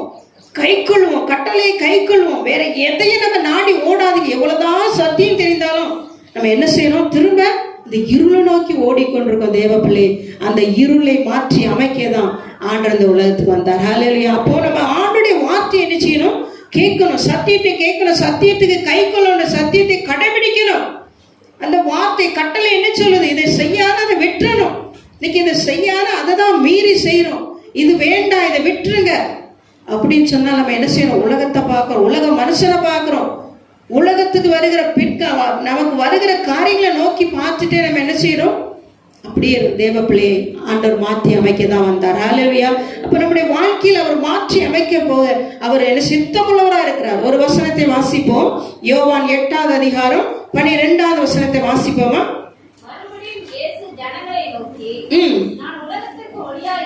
ஆண்டவர் சொல்லுகிறார், நான் உலகத்துக்கு ஒளியா இருக்கிறேன், என்னை பின்பற்றுகிறவன் இருளிலே நடவாமல். பாருங்க, பாருங்க, என்னை பின்பற்றுகிறவன் இருளிலே நடவாமல் என்ன செய்வானா? ஜீவ ஒளியை அடைந்திருவான். ஹalleluya. கரங்களை வச்சு அல்லேலூயா சொல்லுவோம். ஆண்டவரை பின்பற்றி யார் யார் போறாங்களோ அவங்க வாழ்க்கையில நித்திய ஜீவனை சுதந்திரிக்க முடியும். ஜீவ ஒளி அவர், வாழ்க்கைக்கு வெளிச்சம் அவர். யாரும் இருண்டு போனதில்லை, யார் வாழ்க்கையும் ஆசீர்வாதம் இல்லாமல் போனதில்லை. ஆசீர்வாதம் இல்லாததற்கு நாம தான் காரணம். ஹalleluya. நாமோட வார்த்தை என்ன செய்யல? மீறுகிறோம். கட்டளையை கீழ்ப்படிவதில்லை, கை கொள்வதில்லை. அதனால்தான் அநேக பேருக்கு இன்னும் துக்கம், இன்னும் துயரம், இன்னும் கண்ணீர், இன்னும் கலக்கம், இன்னும் பிரச்சனை. அப்ப இந்த காலவேளை கர்த்தர் நம்முடைய வாழ்க்கையில இருளை மாற்ற வேண்டும் என்றுதான் இந்த உலகத்துக்கு ஒளியாய் வந்த அவரை பின்பற்றுகிற எங்க நடக்க மாட்டானா? இருளிலே நடக்க மாட்டான். எங்க போவான்? ஜீவ ஒளியை அடைவான். தேவ பிள்ளைகளே, பேதுருடைய வாழ்க்கையை பாருங்க, மாற்றி அமைத்தது. மீன் பிடிக்கிற ஒரு பேதுரு, அவனுக்கு ஒன்றும் தெரியாது, படிப்பு அறிவு எதுவும் கிடைக்க, எப்ப பார்த்தாலும் கடல் பக்கம் தான் இருப்பான். மீனும் வலையும், மீனை வச்சுக்கிட்டு வலையை வச்சுட்டு போட்டு வச்சுட்டு இப்படியே தான் அவனுடைய வாழ்க்கை ஓடிக்கொண்டிருந்தது. ஆண்டவர், இருளை மாற்றுகிற ஆண்டவர் அவன் வாழ்க்கையில என்னைக்கு வந்தாரோ அன்னைக்கு அவன் வாழ்க்கை மாறியது. ஹalleluya. என்னை பின்பற்றி வா, உன்னை நான் என்ன செய்வேன்? மனுஷனை பிடிக்கிறவரை மாற்றுவேன் என்று சொன்னார். இன்னைக்கு ஒரு வல்லமையான ஊழியக்காராய் பேதுரு மாறினான். ஹalleluya. அவர் பிரசங்கமான 3000 4000 ரட்சிக்கப்பட்டார்கள். தேவப்பிள்ளை அற்புதம் அதிசயம் நடந்தது. மீன் பிடிச்சிருந்தா நடந்திருக்குமா? ஒருத்தர் கூட அவனை நாடி வந்திருக்கு, மீனுக்காக வந்திருப்பாங்க இல்லையா? ஆனா அவன் வாழ்க்கையில ஆண்டவரை வந்ததுனால, வாழ்க்கையை மாற்றினால பேதுருடைய வாழ்க்கையில பெரிய காரியங்களை இது பார்த்தோம். ஹalleluya. அப்போ பேதுருடைய வாழ்க்கையை மாற்றின கர்த்தர் நம்ம வாழ்க்கையை மாற்ற மாட்டாரா? அப்போஸ்தலன் பவுலுடைய வாழ்க்கையில ஆண்டவர் வந்தார், அவருடைய இருளை மாற்றினார், ஒரு வல்லமையான ஊழியக்காராய் மாறினார். ஹalleluya. அப்போ இயேசு வந்த இடத்துல எல்லாம் இருள் நீங்கியது, சாபம் நீங்கியது, பாவம் நீங்கியது. அவர் எங்க வந்தாரோ அங்கே ஆசீர்வாதம் உண்டு. ஹalleluya. அப்ப நம்ம வாழ்க்கையில இருக்கிறார் என்றால் நிச்சயமா ஆஸ்வதிக்கதான் அவர் உள்ள நமக்குள்ள வெளிச்சமா இருக்கிறார். அப்ப நாம் என்ன செய்யணும்? அவருடைய கட்டளை என்ன செய்யணும்? என்னை பின்பற்றி இருளில் நடவாமல் ஜீவ ஒளியை அடைவான்.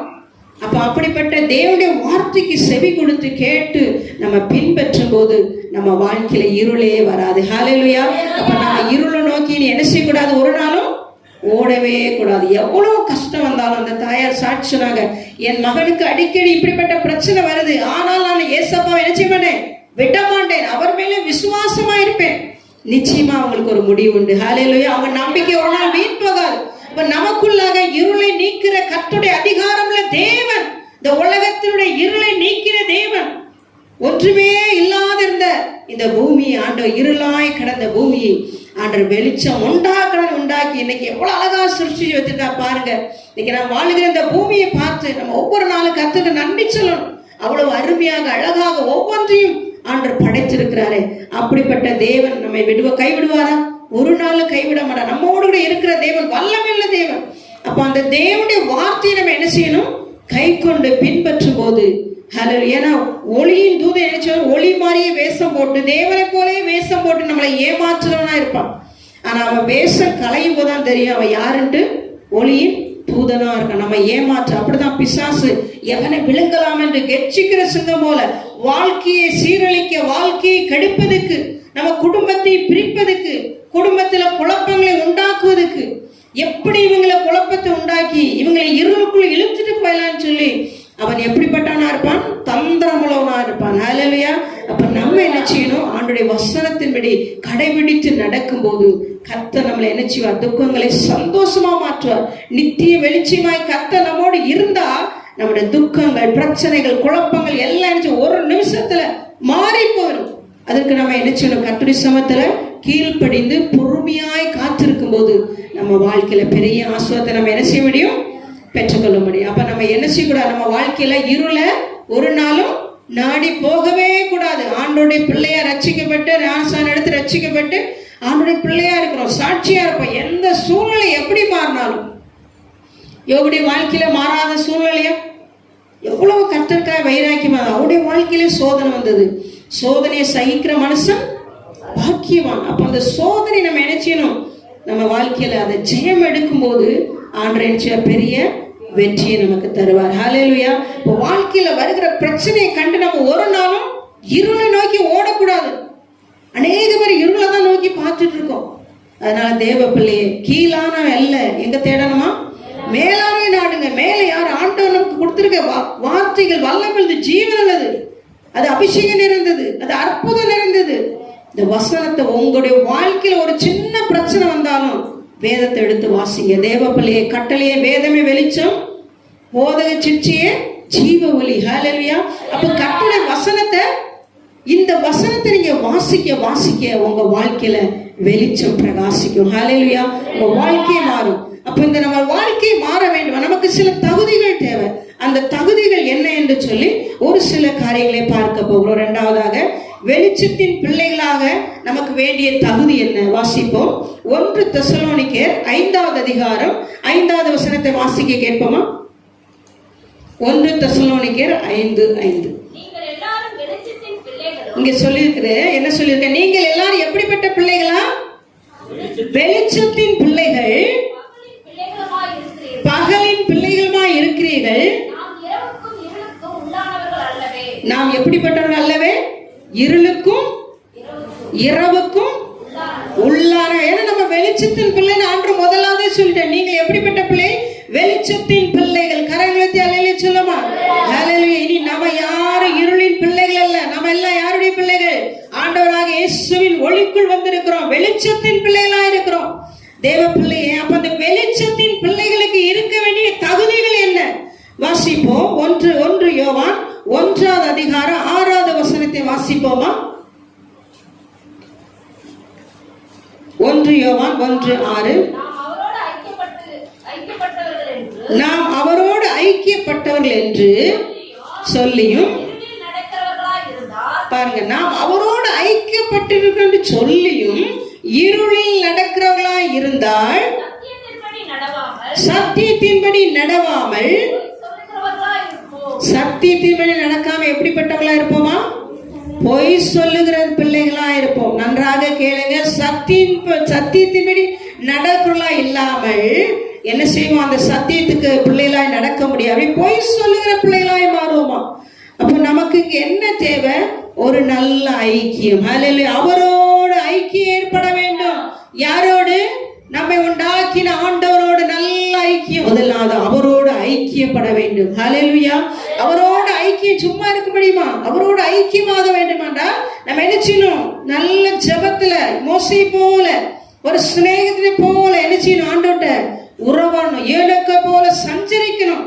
ஆபிரகாமை போல ஆண்டவர்ட்ட எதுக்கெடுத்தாலும் ஆபிரகாம், ஆண்டவரே சொல்லும் சொல்லும் என்று ஆண்டவருடைய சமத்துல ஒவ்வொரு விஷயத்துக்கும் தேவ சமத்துல விழுந்து செபித்தான். இன்னைக்கு ஜெபம் என்றால் அநேக பேருக்கு ஒரு பெரிய கடினமா இருக்கிறது.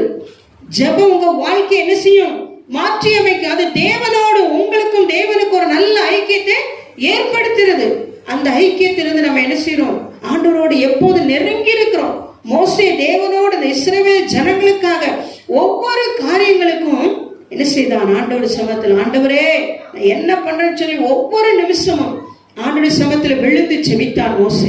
ஆண்டவர் ஒவ்வொரு நாள் நடத்தினார் தேவ பிள்ளைகள். அப்ப நம்ம வாழ்க்கையில ஐக்கியப்பட வேண்டும். பிதாவோடு நம்ம ஐக்கியம் இருக்க வேண்டும். ஆண்டவரோட குமாரனோடு நம்ம ஐக்கியம் இருக்க வேண்டும். நம்ம வாழ்க்கையில ஐக்கியம் ஜெபத்தோடு, வேத வசனத்தோடு, கர்த்தரோட ஐக்கியம் இருக்க வேண்டும். அது மாத்திரமல்ல, சபை, இது என்னது? நம்முடைய சபை. இந்த சபையோட ஐக்கியமா இருக்கணும். சபை மக்களோட ஐக்கியமா இருக்கணும். இன்னைக்கு ஐக்கியம் என்றால் அனைவருக்கு நம் குடும்பம், நானும் என் குடும்பமும், இதுதான் நமக்கு ஐக்கியமா? அப்படி இல்லை தேவ பிள்ளைகளே. நமக்கு ஐக்கியம் தேவனோடு, நமக்கும் தேவனுக்கு ஐக்கியம். ஜெபம், வேத வாசிப்பு, பரிசுத்தம், கர்த்தருக்கு பிரியமான செய்வதில் ஐக்கியம் இருக்கணும். சபையோட ஐக்கியமா இருக்கணும். சபையோட விசுவாச மக்களோட ஐக்கியமா இருக்கணும். ஐக்கியம் என்றால் வேற விதமா நினைக்க கூடாது. ஒருவருக்கு ஒரு பாரத்தை என்ன செய்யணும்? சுமக்கிறோம். ஒருவருக்கு ஒரு ஒத்தாசை பண்ணணும். ஒருவருக்கு ஒரு ஜெபத்துல தாங்கணும். ஒரு விசுவாசி வரலையா, அவங்களுக்காக என்ன செய்யணும்? ஜெபிக்கணும், விசாரிக்கணும். ஹல்லேலூயா. அப்போ நம்ம இந்த ஐக்கியத்துல கட்டப்படணும். இந்த ஐக்கியம் முதலாவது தகுதி என்ன? கற்றோடு, நமக்கும் கற்றோடு இருக்கிற ஐக்கியம், வேதத்தோடு இருக்கிற ஐக்கியம், சபையோடு இருக்கிற ஐக்கியம், சபை மக்களோடு இருக்கிற ஐக்கியம், இதுல நம்ம கட்டப்படணும். ஹல்லேலூயா. இன்னைக்கு அன்பு சகல பாவங்களை மூடும் என்று சொல்லியிருக்கு. அநேக பேர் ஐக்கியம் இல்லை, அன்பு இல்லை, ஒற்றுமை இல்லை, ஒருமனம் இல்லை. அப்போ இப்படி இல்லாமல் இருந்தா இப்ப ஐந்து விரல் இருக்கு. இந்த 5 விரலும் என்ன செய்யறது? ஒன்றோடு ஒன்று பிணைக்கப்பட்டிருக்கு. இந்த 5 விரலையும் வச்சுதான் நம்ம என்ன செய்ய முடியும்? ஒரு பொருளை தூக்கவோ எடுக்கவோ முடியும். இந்த 2 விரலை மட்டும் வச்சு ஏதாவது பண்ண முடியுமா? இந்த இதெல்லாம் என்ன, நானும் வேலை செய்யலப்பா, உங்க ஒத்துழைப்பு கொடுக்கல, நீ மட்டும் வேலை செய்யன்னு சொல்லிட்டா இந்த 2 விரலை வச்சு என்ன பண்ண முடியுமா? ஒண்ணுமே பண்ண முடியாத. அப்ப இந்த 5 விரலை என்ன செய்யும்? இணைந்து செயல்படும் போதுதான் அந்த கைக்கு என்னது? பலன். ஹல்லேலூயா. அந்த கைக்கு வேலை செய்வதற்கு நல்லா இருக்கும். எத்தனையோ பேர் கைகளை இழந்திருக்கவங்க பார்த்தீங்கன்னா எவ்வளவு கஷ்டப்படுவாங்க தெரியுமா? விரல் இல்லாதவங்க ரொம்ப அந்த கை, இந்த பாதி விரலோடு கையோடு இருக்கிறவங்க ரொம்ப கஷ்டப்படுவாங்க. ஏன்னா ஒரு வேலை செய்யனாலும் என்னுடைய ஒத்தாசையோட தான் செய்ய வேண்டியிருக்கு. அப்படி ஒரு வேதனையான ஒரு சம்பவம். ஆனா கர்த்தர் நமக்கு நல்ல ஒரு ஐக்கியத்தை தந்த சபை, நம்முடைய குடும்பம், ஹல்லேலூயா, நம்முடைய சகோதரர்கள், இவர்கள்லாம் யார்? நம்முடைய சகோதரர். அப்ப நாம் என்ன செய்யணும்? ஒருவரோடு ஒரு ஐக்கியம்.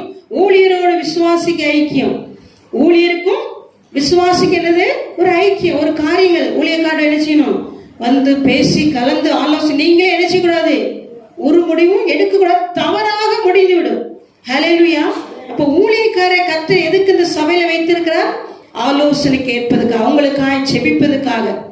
இவைகளுக்கு என்ன செய்யணும்? அப்ப ஊழியக்காரோட நம்ம ஐக்கியம் இருக்கும்போது ஆஸ்வாதமா இருக்கும். அதே போல சபையோடு, சபை மக்களோடு ஒரு ஐக்கியம். சபையோட ஐக்கியம்னா சபையில் நடக்கிற கூட்டங்களுக்கு, விசேஷ காரியங்களுக்கு நம்ம என்ன செய்யணும்? வந்து செயல்படணும். நம்ம எல்லாம் ஒன்று சேர்ந்து செயல்படும் போது கர்த்தர் அவர்களை பார்த்து என்ன செய்வார்? ஆசீர்வதிப்பார். ஹல்லேலூயா. அப்ப முதலாவது நமக்கு என்ன தகுதி வேண்டும் என்றால் ஐக்கியப்படணும். ஹல்லேலூயா. சபையில ஒரு நிகழ்ச்சி நடக்கு, அவங்க பார்த்துக்குவாங்க, ஊழியக்காரங்க பார்த்துக்குவாங்க, வேற யாரும் பார்த்துக்குவாங்க. அப்படி இல்லை. யார் வரணும்? முதலாவது நீங்க வரணும். ஒவ்வொரு விசுவாசியும். இப்போ புறஜாதியை பார்த்தீங்கன்னா அவங்க ஃபங்க்ஷனுக்கு அவங்க மட்டும் தான் செய்யறாங்களா? என்ன செய்யறாங்க? எல்லாரும் என்ன செய்யறாங்க? ஒவ்வொருத்தரும் வந்து அதுக்கு எவ்வளவு பிரயாசப்படுறாங்க. போய் எல்லா பக்கம் போய் வசூல் பண்ணி இப்படிலாம் செய்யறாங்க. ஏன்னா நம்முடைய கோயில், நம்ம ஃபங்க்ஷன், நம்ம செய்யணும் என்று எத்தனை பேர் நிற்கிறாங்க. ஹல்லேலூயா. அவங்க எந்த இது நினைக்கிறது இல்லையே, நம்ம நின்று சிறப்பாக செய்வோம்னு சொல்லி எத்தனை பேர் ஐக்கியமா இருக்கிறாங்க. தேவ பிள்ளை, புறஜாதிக்கு அவ்வளவு வைராக்கியம் இருக்கும்போது கிறிஸ்துக்குள் இருக்கிற உங்களுக்கு எப்படி வைராக்கியம் இருக்கணும்? அப்ப நம்முடைய ஐக்கியம் எங்க இருக்கணும்? சபையோடும், சபையுடைய காரியத்தோடும், சபையுடைய விசுவாச மக்களோடும். அதே போல ஊழியக்காரோடு நம்ம ஐக்கியம் இருக்கணும், தேவனோடு நம்முடைய ஐக்கியம் இருக்கணும். அப்ப அந்த ஐக்கியம் இருக்கும்போது நம்ம யாருடைய பிள்ளைகளா இருப்போம்? வெளிச்சத்தின் பிள்ளைகளா இருப்போம். ஹல்லேலூயா. நம்ம ஒன்றுமே இல்லாமல் ஒதுங்கி ஒதுங்கி ஒதுங்கி நின்றா நம்ம யாருடைய பிள்ளைகளா இருப்போம்? இருளின் பிள்ளைகளா இருப்போம். யாருடைய பிள்ளைகள்? நம்ம வாழ்க்கையில ஒதுங்கி ஒதுங்கி போனா யார் வந்துருவா? பிசாசு வந்துருவா. ஹல்லேலூயா. ஆமா, யூதாசுக்குள்ள யார் வந்தா? பிசாசு வந்தா. அவன் வேறு விதமா நினைச்சான், அதனால பிசாசு வந்து அவன் மூலமா ஆண்டவரை காட்டி கொடுத்தான். ஹல்லேலூயா. அப்ப பாருங்க, பிசாசு எவனை விழுங்கலாம் என்று இருளா எப்படி வந்து அவனை இருளுக்குள்ள கொண்டு வரலாம் சொல்லி வகை தேடி கொண்டிருக்கிறான்.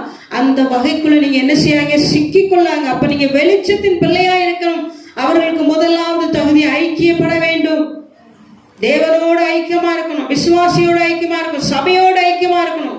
சபையோட ஐக்கியம், ஒரு மனம், ஒற்றுமை, ஐக்கியமா வந்து செயல்படணும். ஒன்று சேர்ந்து தனிச்சு யாரும் செயல்பட என்ன செய்யணும்? ஊழியக்காடு ஒரு சின்ன விஷயமா இருந்தாலும் ஊழியக்காடு ஆலோசனை கேட்டு அவங்களோட என்ன செய்யணும்? ஐக்கியப்பட்டு கலந்து ஆலோசித்த எந்த முடிவு எடுக்கணும். தனிச்சு யாரும் என்ன பண்ணக்கூடாது? முடிவு எடுக்கிறதுக்கு அதிகாரம் இல்லை. ஹல்லேலூயா. ஆமா, சபையின் ஒழுங்கை நாம் என்ன செய்யணும்?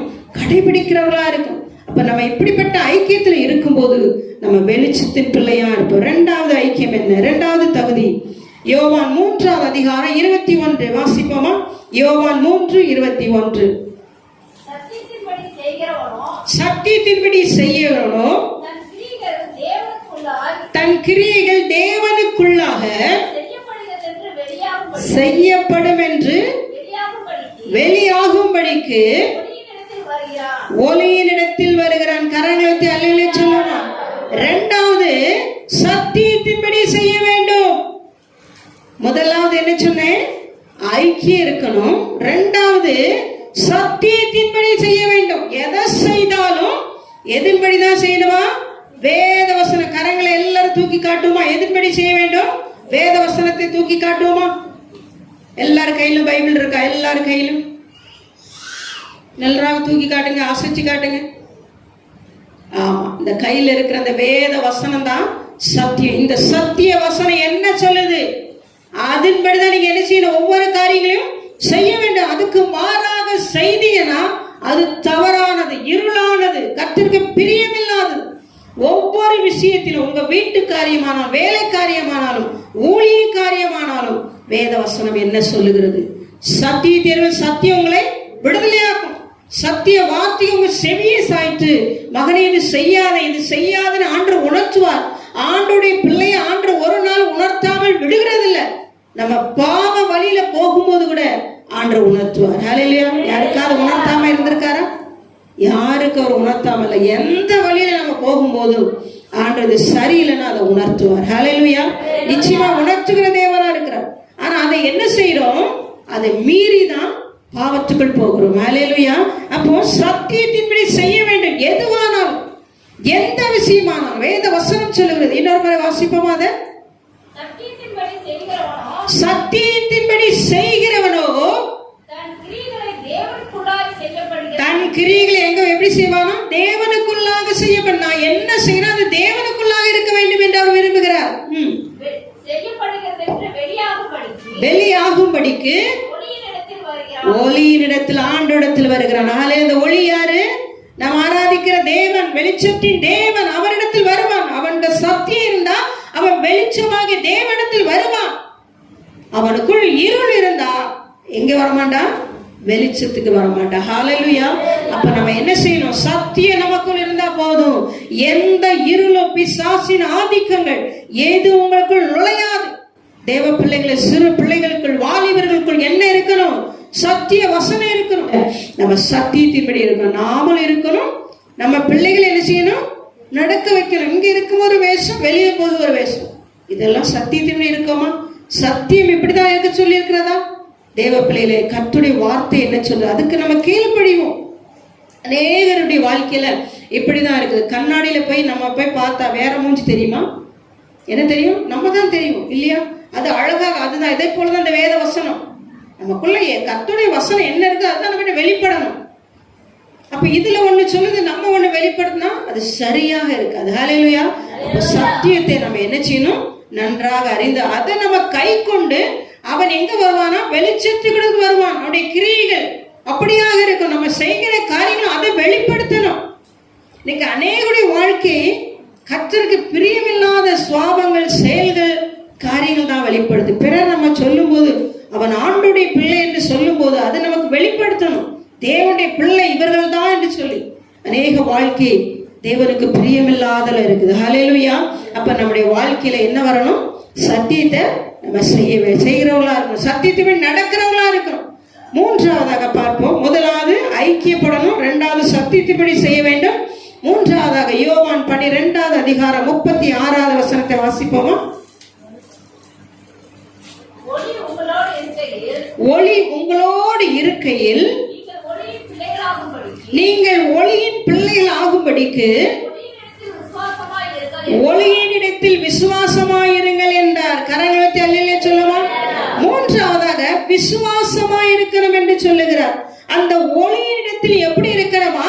விசுவாசமா இருக்கணுமா? தேவனோடு தேவனிடத்துல விசுவாசமா இருக்கணும். அவனுடைய வசனம் சொல்லுது, நீ விசுவாசித்தா தேவனுடைய மகிமையை காண்பாய். ஏன்னா விசுவாசிக்கிறவனுக்கு எல்லாம் கூடும் என்று சொல்லியிருக்கிறார். அப்ப நமக்குள்ளாக என்ன வர வேண்டும்? விசுவாசம் வர வேண்டும். ஹல்லேலூயா. விசுவாசம் இந்த மலையை பார்த்து பேர்ந்து போ என்ற நிச்சயம் போகும். அப்ப நம்ம விசுவாசம் இருக்கணும். விசுவாசம் இன்னைக்கு அநேகம் இருக்கு. அவங்களுடைய சூழ்நிலை மாறும்போது அவங்க விசுவாசம் எப்படி இருக்குன்னு சொல்லி நம்ம தெரிஞ்சுக்கலாம். ஹல்லேலூயா. அப்ப நம்ம வாழ்க்கையில விசுவாசிக்கிறோம். விசுவாசிக்கிறவன் பதறான் என்று சொல்லப்பட்டிருக்கு வேத வசனம். விசுவாசிக்கிறவன் பதறான். விசுவாசிக்கிற பிள்ளைகள் எதை சொன்னாலும் கர்த்தர் என்னை கைவிட மாட்டார். நான் அசைக்கப்படுவதில்லை, நான் உறுதியா நிற்பேன். கர்த்தர் என்னை கைவிட மாட்டார். தாவீது அவருடைய வாழ்க்கையில எத்தனையோ பிரச்சனை வந்தது. எத்தனையோ பிரச்சனை அவனுக்கு தேடி தேடி வந்தது. ஹல்லேலூயா. சொந்தம் தன்னுடைய மகனே தகப்பனை கொலை செய்யலாம் என்று விரட்டிட்டே வந்தாங்க.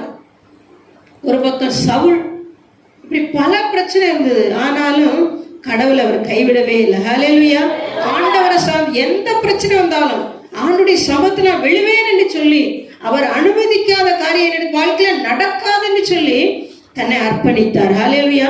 அப்ப கர்த்தருடைய கர்த்தரை என்ன செய்தார்? விசுவாசித்தார். ஆண்டவர் என்ன சின்ன வயசுல இருந்து ஆடு வைத்த என்ன இன்னைக்கு அரசனாய் வைத்திருக்கிறானா என்ன செய்ய கைவிடவே மாட்டார். நான் அவரை விசுவாசிப்பேன், அவரை நம்புவேன், உறுதியா நிற்பேன் என்று சொல்லி விசுவாசத்துல நின்றான். அதனால கர்த்தர் அவர் என்ன செய்யல? கைவிடவே இல்லை. இழந்து போனது எல்லாம் என்ன செஞ்சுட்டாரு? திரும்ப எடுத்து தாவீதின் விழுந்து போன காரியத்தை தூக்கி நிறுத்தினார். அவர் விழுந்த இடத்துல தூக்கி நிறுத்தினார் கர்த்தர். ஹல்லேலூயா. திரும்ப எழச் செய்கிறதோ நம்முடைய ஆண்டவர். அப்படியே மடங்கடிக்கு கீழே விழுகிறோம்ல, நீதிமான் விழுந்தாலும் என்ன செய்வான்? எழுந்து நிற்பான். அப்போ கர்த்தரை என்ன விசுவாசிக்கணும். ஒரு சின்ன விஷயம் தான், ஆனா அதை என்ன செய்ய நம்ம விசுவாசிக்க. தேவ பிள்ளைகளே, எல்லா விதத்திலும் நீங்க விசுவாசித்து பாருங்க, அதோடைய பலன் பெரிதாய் விளங்கும். அதனால அப்படி இப்படின்னு சொல்லி நீங்க என்ன செய்யாதீங்க, காரணங்கள் பல சொல்லி தப்பிக்க கூடாது. ஆண்டோடைய சித்தம் என்ன? நான் இந்த காரியத்துல விசுவாசிக்கிறேன், ஆண்டை என்னை விடுதலையாக்குவார் அப்படின்னு நம்ம நம்பிக்கையோட உறுதியா நிற்போம். அப்ப நிச்சயமா உங்க வாழ்க்கையில பெரிய காரியங்களை செய்வார். ஹல்லேலூயா. நான் விசுவாசிக்கிறேன். ஹல்லேலூயா. ஆமா, நான் விசுவாசிக்க எல்லா விதத்திலும் ஆண்டவர் மேல விசுவாசம் நம்பிக்கை இருக்கிறதுனால இந்த இடத்துல நிற்கிறேன். ஹல்லேலூயா. இந்த இடத்துல கர்த்தரை நான் விசுவாசிக்கலனா நிச்சயமா இந்த இடத்துல நிற்க முடியாது. ஹல்லேலூயா. அப்ப தேவன் மேல விசுவாசம் நம்பிக்கை உறுதியா இருக்கிறதுனாலதான் இன்னைக்கு உங்க முன்னாடி நின்று என்ன செஞ்சுட்டு இருக்கேன்? கர்த்தருடைய வார்த்தையை பேசிட்டு இருக்கேன். ஹல்லேலூயா. அப்போ இதே போலதான் நீங்களும் என்ன செய்யணும்? ஒவ்வொரு விஷயத்திலும் விசுவாசிங்க, நம்புங்க, அவரை உறுதியா நம்புங்க, செய்வார். ஏன்னா அவர் செய்ய வல்லவர், நினைப்பது தடைபடா. ஹல்லேலூயா. அப்ப அப்படிப்பட்ட தேவன் மேல, ஒளியா இருக்கிற வெளிச்சமா இருக்கிற தேவன் மேல நம்ம என்ன செய்யணும்? விசுவாசம் வைக்கணும். ஹல்லேலூயா. உங்களுக்கு சில பிரச்சனையா, கடன் பிரச்சனையா, குடும்ப பிரச்சனையா, எதுவா இருந்தாலும் ஜெபத்துல வைங்க. ஆலயத்துல வந்து விழுந்து கிடங்க. நீங்க எந்த பிரச்சனை வந்தாலும் எங்க நிக்கணும்? ஆலயத்துல வந்து கர்த்தருடைய சமத்துல அந்த காரியங்களை வைத்து விசுவாசத்தோட ஜெபம் பண்ணுங்க. ஆண்டவரை மனுஷ முகத்தை தான் பார்க்க முடியும், ஆனா ஆண்டவர் எங்க பார்க்கிறாரு? இருதயத்தை பார்க்கிறார். ஹல்லேலூயா. இருதயத்தில் இருக்க விண்ணப்பம் அவர் அறிவார். நிச்சயமா வேண்டுதல் கேட்கப்படும். அவர் செய்ய வல்லவர். ஹல்லேலூயா. அப்ப நம்ம விசுவாசிக்கும் போது ஆண்டவர் நம்மை ஆசீர்வதிப்பார். அப்ப ஒளியின் இடத்தில் விசுவாசமா இருக்க வேண்டும். மூன்றாவதாக, நான்காவது, ரோமர் 13வது அதிகாரம் 12வது வசனத்தை வாசிப்போமா? ரோமர் 13:12. இரவு சென்று போயிற்று, பகல் சமீபமாயிற்று, ஆகையால் அந்தகாரத்து கிரியைகளை நாம் தள்ளிவிட்டு ஒளியின் ஆயுதங்களை தரித்துக் கொள்ள வேண்டும். கரங்களுக்கு அல்லேலூயா சொல்லலாம். ஹல்லேலூயா. பாருங்க, நான்காவதாக ஒளியின் ஆயுதங்களை தரித்துக் கொள்ள வேண்டும். கர்த்தர் நமக்கு நல்ல ஆயுதங்களை கொடுத்திருக்கிறார். ஹல்லேலூயா. ஆமா, அந்த ஆயுதங்களை என்ன செய்யணும்? தரித்துக் கொள்ள வேண்டும். அந்த ஒளியின் ஆயுதங்களை தரித்துக் கொண்டு போர் செய்ய வேண்டும். கர்த்தருடைய சமத்துல துணிந்து நிற்க வேண்டும். அதுக்காக மாம்ச பலத்தோடு, மாம்ச எண்ணங்களோடு, மாம்ச சிந்தையோடு போர் செய்யாதீங்க. ஒரு நாள் நீங்க என்ன செய்ய முடியாது? வெற்றியை சுதந்திரிக்க முடியாது. ஹல்லேலூயா. கனியற்ற அந்தகார கிரியைகளுக்கு உடன்படாவே அவங்களை என்ன செய்யணும்? கடிந்து கொள்ளணும். ஆமா, உலக பாவம், உலக காரியங்களை, உலக பிசாசினி எண்ணங்கள் எல்லாவற்றையும் நீங்க என்ன செய்ய, சர்வாயுத வர்க்கங்களை எடுத்துக்கொண்டு நீங்க போர் செய்யும்போது அது உங்களை என்ன செய்யாது? அது மேற்கொள்ளாது. ஆயுதங்கள்லாம் விட்டு போட்டு மாம்சத்துல போராட்டிங்க, அது உங்களை ஒரு நாள் ஜெயிக்க முடியாது. ஹல்லேலூயா. ஆமா, மாம்சம் பலவீன ஆவிதான் உற்சாகமானதா இருக்கு. அப்ப ஆண்டவரோடு கர்த்தருடைய சமத்துல அவர் கொடுத்த ஆயுதங்களை எடுத்து, அவர் கொடுத்த சர்வாயுத வர்க்கங்கள், வசனம், வல்லமையுள்ள வசனங்களை கொடுத்திருக்கிறார். சாத்தானை ஜெயிக்கிற வசனங்களை என்ன செய்யணும்? எடுத்து பொறுக்கி, எடுத்து எழுதி அந்த வசனத்தை அறிக்கையிடுங்க. ஆண்டோடைய வார்த்தையை நம்ம அறிக்கையிடும் போது நமக்கு என்ன செய்யும்? அந்த ஆயுதங்கள் கர்த்தருக்குள் கிரியை செய்யும். ஹல்லேலூயா. சத்துருவை மேற்கொள்ள முடியும், அப்படி சவால்களை ஜெயிக்க முடியும். அப்போ வசனம் நம்ம இருதயம் முழுவதும் என்ன செய்யும்? நிரம்பி இருக்கும். அந்த ஆயுதங்கள் கர்த்தருடைய வார்த்தையினால, வசனத்தினால். வசனமே வல்லமை உள்ளது, ஜீவனுள்ளதா இருக்குது. அப்ப நம்ம மாம்சத்திலே இருந்தோம்னா அது என்ன செய்ய முடியாது? ஒளியிடத்து வர முடியாது. ஹல்லேலூயா. இருளாக்கிறோம். அப்ப இந்த ஆயுதங்கள், இப்படிப்பட்ட வசனங்களை அறிக்கையிடுவோம். கர்த்தர் தந்த ஆயுதங்களை எடுத்து பிசாசோடு, மனுஷிக ஆவிகளோடு, பிசாசின் தந்திரங்களோட நம்ம போர் செய்வோம். நம்மளை இருளாக்க நினைக்கிற, பாவத்துக்கு கொண்டு போக நினைக்கிற எல்லா இருளின் ஆதிக்கங்களை, இப்படிப்பட்ட தேவனுடைய ஆயுதங்களை வைத்து நம்ம என்ன செய்வோம்? போர் செய்வோம், ஜெயம் எடுப்போம். அதுதான் விசுவாசிகளுக்கு தகுதி. ஹல்லேலூயா. 4 விதமான தகுதிகளை பார்த்தோம். வெளிச்சத்தின் பிள்ளைகளா இருக்கிறதுக்கு 4 தகுதி. அவரோடு ஐக்கியமா இருக்க வேண்டும், சத்தியத்தின்படி செய்ய வேண்டும், ஒளியின் இடத்தில் விசுவாசமா இருக்க வேண்டும். 4வதாக ஒளியின் ஆயுதங்களை தரித்துக் கொள்ள வேண்டும். உலகத்துக்கு ஒத்த காரியங்கள் அல்ல, தேவனுக்குரிய காரியங்களை எடுத்துக்கொண்டு நம்ம செயல்படும் போது நமக்கு இப்படிப்பட்ட தகுதியை கர்த்தர் கொடுத்திருக்கிறார். ஹல்லேலூயா. இந்த 4 தகுதிகளை கர்த்தர் எதற்கு கொடுத்தார்? வெளிச்சத்தின் பிள்ளையா இருப்பதற்காக அவங்களுக்கு கொடுத்த தகுதிகள். இதை கொண்டு நம்ம என்ன செய்வோம்? கர்த்தருக்காய் பிரகாசிப்போம். கர்த்தர் நமக்கு நித்திய வெளிச்சமாய் இருப்பார். ஹல்லேலூயா. 3வதாக முடிந்தது உன் துக்க நாட்கள். 3வதாக துக்க நாட்கள் முடிந்தது. ஆண்டவர் சொல்லியா, நான் நித்திய வெளிச்சமா உனக்கு இருப்பேன், உன் துக்க நாட்கள் முடிந்து போகும் என்று சொல்லுகிறார். ஆண்டவருடைய வாழ்க்கையில துக்கத்தை மாற்றுகிறவர். அவர் துக்கங்கள்லாம் முடிந்து போன்னு சொன்னார். 3 விதமான துக்கங்களை குறித்து பார்க்க போகிறோம். முதலாவதாக யோபு 16:6 வசனத்தை வாசிப்போம். யோபு 16வது அதிகாரம் 6வது வசனம். இங்கே சொல்லுகிறார் யோபு, முதலாவது துக்கம், நான் பேசினாலும் என் துக்கம் மாறாது, நான் பேசாமல் இருந்தாலும் எனக்கு என்ன ஆறுதல். ஹல்லேலூயா. பாருங்க, யோபு வாழ்க்கையில ஆறாத துக்கம், எப்பவும் ஆறாத இருக்கிற ஒரு துக்கம். முதலாவது துக்கம் ஆறாத துக்கம். அவன் வாழ்க்கையில நல்ல சந்தோஷமா இருந்தார், சிறப்பா இருந்தார், சீரும் சிறப்பாக. யோபை போல ஒரு ஆசிரமா இருந்தவர் இல்லை. அப்படிப்பட்ட ஆசிரமத்தில் இருந்த யோபு ஒரே நாள்ல மிருக ஜீவன்கள், சொத்து, சுகம், பிள்ளைகள் எல்லாவற்றையும் இழந்து அவனும் பலவீனமாயிட்டான். ஹல்லேலூயா. எல்லாம் இழந்தது ஒரே நாள்ல, எல்லாத்தையும் இழந்தா எப்படி இருக்கும் பாருங்க. அவன் சொல்றான், பேசிய துக்கம் ஆறாருக்கு நான் என்ன பண்றேன்னு சொல்லி புலம்புறான். அப்படிப்பட்ட துக்கத்தை ஆண்டவர் மாற்றுகிறவரா இருக்கிறார். ஹல்லேலூயா. அவன் புலம்பிக் கொண்டிருக்கான். அவன் துக்கத்தையும் கர்த்தர் மாற்ற போதுமானவரா இருக்கிறார். உன் துக்கம் சந்தோஷம் மாறும் என்று சொல்லி இருக்கிறார்.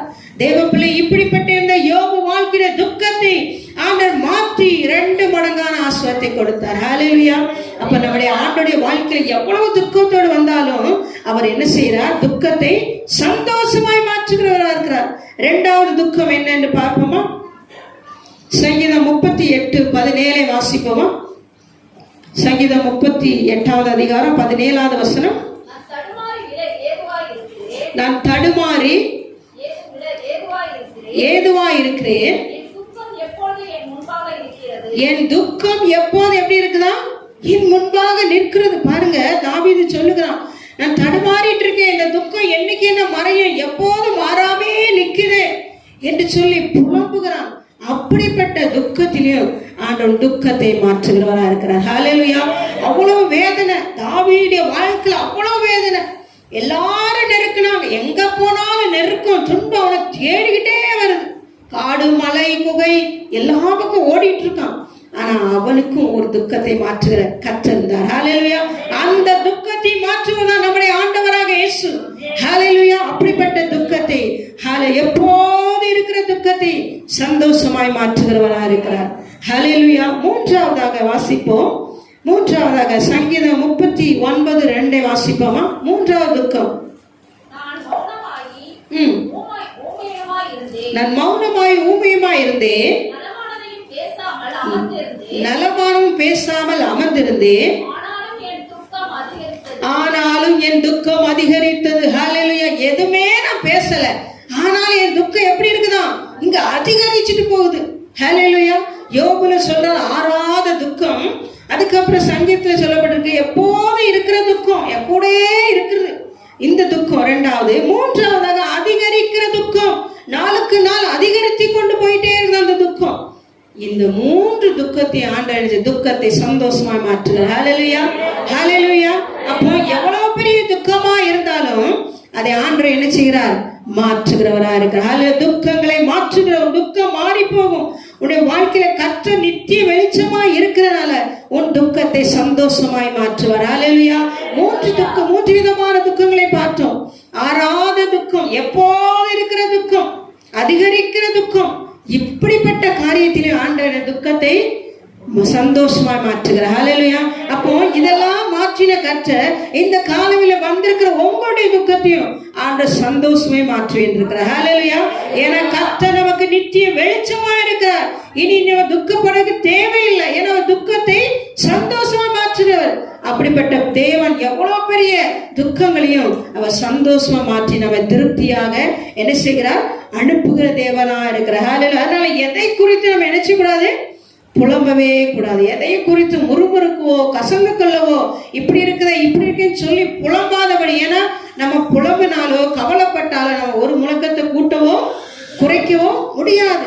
ஆண்டோட வேத வசனம் கர்த்தரின் பாரத்தை வைத்து விடு, அவர் உன்னை நினைச்சுவார், ஆதரிப்பார். ஆமா, ஏன்னா அவர் நம்ம விசாரிக்கிறார். நம்முடைய கவலையில எங்க வைக்கணும், அவர் மேலே. அவர் துக்கத்தை சந்தோஷமாய் மாற்றுகிற தேவன் இருக்கிறார். அப்படிப்பட்ட தேவன். ஹல்லேலூயா. அப்ப அவர் நம்ம துக்கத்தை சந்தோஷமா மாற்றுகிற தேவன்.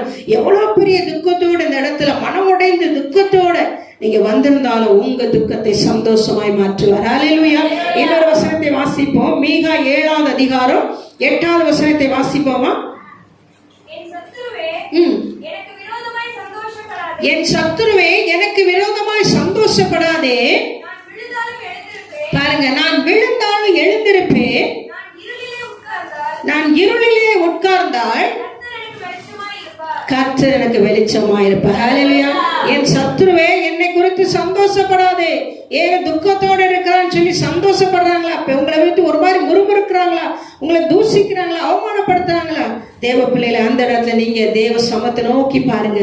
உங்க வாழ்க்கையில துக்கத்தை ஆண்டவர் மாற்றுவார். சத்துருக்கள் உங்களுக்கு முதவே காட்டினாலும், முன்னாடி நல்லா பேசுவாங்க, பின்னாடி போய் உங்க முதுகுல குத்துறது போல இருந்தாலும் நீங்க அதை குறித்து நீங்க ஒரு நாள் என்ன செய்யாங்க, கவலைப்படாத. கர்த்தர் உங்களுக்கு வெளிச்சமா இருக்கிறார். உங்களுடைய எல்லா காரியத்தையும் கர்த்தர் மாற்ற போதுமான இருக்கிறார். உங்க துக்கத்தை அவர் என்ன செய்வார், சந்தோஷமே மாற்றுவேன்னு சொல்லி இருக்கிறார். ஏசாயா 60 அதிகாரம் 1வது வசனத்தை சொல்லி, எழும்பி பிரகாசி. வாசிப்போமா? ஹல்லேலூயா. எழும்பி பிரகாசி, உன் ஒளி வந்தது, கர்த்தருடைய மகிமை உன்மேல் உதித்தது. நீ என்ன செய்யணும், நீ இருள இருக்காதே, நீ வெளியே எழும்பி வா, எழும்பி பிரகாசி, உன் ஒளி வந்தது. கர்த்தருடைய பிரகாசம் உன்னை எழுச்சியும் உன்னை பிரகாசிக்க பண்ணும் என்று சொல்ல. அப்போ நம்ம அந்த துக்கத்தை கண்டு, இந்த வேதனை கண்டு, இந்த குழப்பத்தை கண்டு அந்த இருளே இராதபடி அந்த இடத்தோட்டு நீங்க என்ன செய்யணும், எழும்பி பிரகாசிக்க வேண்டிய நேரம் இது. ஹல்லேலூயா. ஏன்னா ஆண்டவர் கர்த்தரே உனக்கு நித்திய வெளிச்சம். உன் துக்க நாட்கள் முடிந்து போச்சு. இனி துக்கப்படாத, கவலைப்படாத, கண்ணீர் விடாத, புலம்பாதே, புலம்பிக் கொண்டு இருக்காதே. நீ அந்த இடத்தோட்டு எழும்பு என்று சொல்லுகிறார். ஹல்லேலூயா. கிறிஸ்துவினில் பிரகாசிப்பார். அவரை நோக்கி பார்த்த முகங்கள் என்னதான் பிரகாசம் அடைந்தது. ஹல்லேலூயா. அப்ப நம்மள ஆண்டவர் என்னைக்கு துக்கப்படுத்துற தேவன் அல்ல. இன்னொரு வசனத்தை வாசிப்போம். ஏசாயா 30வது அதிகாரம் 19வது வசனத்தை வாசிப்போமா? சீயோனை சேர்ந்த ஜனங்கள், இனி நீ அழுது கொண்டிராய், உன் கூப்பிடுதல் சத்தத்திற்கு அவர் எப்படி இறங்குவாராம், உருக்கமா இறங்கி அதை கேட்ட உடனே உனக்கு மறு உத்தரவு. கரங்களை வச்சு அலையிலே சொல்லுவோம். ஹல்லேலூயா. இருளை கண்டு பயந்து, பிரச்சனை கண்டு பயந்து ஓடாதீங்க. கர்த்தரே உங்களுக்கு நித்திய வெளிச்சமா இருக்க. உங்க துக்க நாட்கள் முடிந்து போயிடுச்சு. இனி நீங்க கவலைப்பட அந்த இடத்தை விட்டு எழும்பி வெளியே வாங்க. அழுது கொண்டு இருக்காதீங்க, மூளையில படிச்சு அழுது வேதனைப்பட்டு இருக்காதீங்க. ஆண்டவங்களை அந்த இடத்தை விட்டு எழும்பு என்று சொல்லுகிறார். ஹல்லேலூயா. இனி இருள் இல்லை, உங்க வாழ்க்கையில வெளிச்சம் தான். அப்ப அந்த வெளிச்சத்தின் பிள்ளையா நீங்க இருப்பீரானால் நீங்க அந்த இடத்தை விட்டு என்ன செய்யணும், எழும்பணும். ஹல்லேலூயா. இருள் இனி உங்களுக்கு பிரவேசிக்க கூடாது. அதை பார்த்து அழுது புலம்பி வேதனைப்பட்டு முடங்கி இருக்காங்க. அழாம அந்த இடத்தை விட்டு எழும்பும் போது கர்த்தர் இந்த வசனத்தை சொன்ன உங்களை அவர் ஆசீர்வதிக்கிறவரா இருக்கிறார். உங்க துக்கத்தை மாற்றுகிறவரா இருக்கிறார் தேவ பிள்ளைகளே. அப்ப நீங்க என்ன செய்யணும், தேவ சமத்துல முழுமையாக உங்களை ஒப்பு கொடுத்து, இனி நாங்கள் அழமாண்டோம் அப்பா, இனி நாங்கள் கவலைப்பட மாட்டோம், நாங்க வெளிச்சத்தின் பிள்ளையா இருக்கிறோம், எங்களுடைய தேவன் ஒளியா இருக்கிறார், பிரகாசம் உள்ள தேவனா இருக்கிறார், அவர் அற்புத தேவனா இருக்கிறார். அப்படிப்பட்ட தேவன் எங்க வாழ்க்கையை அமைத்து, வாழ்க்கையை மாற்றி அமைத்த தேவன் எங்களோடு இருக்கிறார். இனி நாங்கள் இருளை பார்த்து என்ன செய்ய மாட்டோம், ஓட மாட்டோம் என்று சொல்லி, அழுது கொண்டு இருக்க மாட்டோம்னு சொல்லி அந்த இடத்தை விட்டு நீங்கள் எழும்பணும். ஹல்லேலூயா. கர்த்தருடைய சமத்துல ஒப்பு கொடுப்போமா, எல்லாரும் ஒரு அர்ப்பணிப்போமா. ஹல்லேலூயா. நீ வேறொன்றுவா, நீ பூத்து குலுங்குவாய். கர்த்தர் கொடுக்கிற ஆசீர்வாதம். தேவ பிள்ளைகளே, நீங்க வெளிச்சத்தின் பிள்ளைகளாய் இருந்தா கர்த்தர் உங்களை வேறொன்று பண்ணுவார். பூத்து குலுங்குவீர்கள். அநேகருக்கு உங்களை சாட்சியம் வைப்பார். நீங்க உங்களுடைய சுக வாழ்வு துளிர்க்கும். இனி நீ அழுது கொண்டீராய், உன் வாழ்க்கை செழிப்பாகும். ஹல்லேலூயா.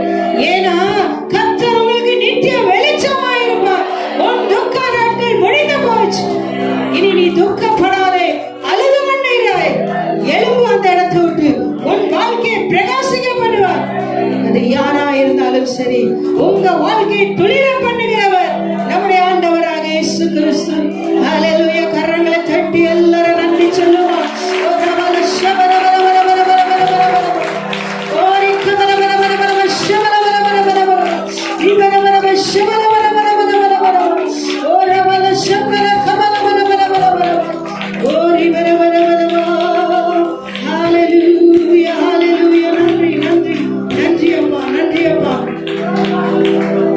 இந்த வசனத்தை நாங்கள் இயேசுவின் நாமத்திலே இப்போது சுதந்தரிக்கிறோம் ஆண்டவரே. இந்த 11 மாதத்தின் வாக்குத்தத்த வசனத்தை நாங்கள் இப்போதே அதனுடைய ஆசீர்வாதத்தை எடுத்துக்கொள்ளுகிறோம், சுதந்தரித்துக் கொள்ளுகிறோம் அப்பா. இந்த வசனம் எங்களுக்கும் எங்க சபை மக்களுக்கும் நீர் கொடுத்ததுக்காய் ஸ்தோத்திரம் ஆண்டவரே. இந்த மாதம் முழுவதும் கர்த்தர் நித்திய வெளிச்சமாயிருப்பார்.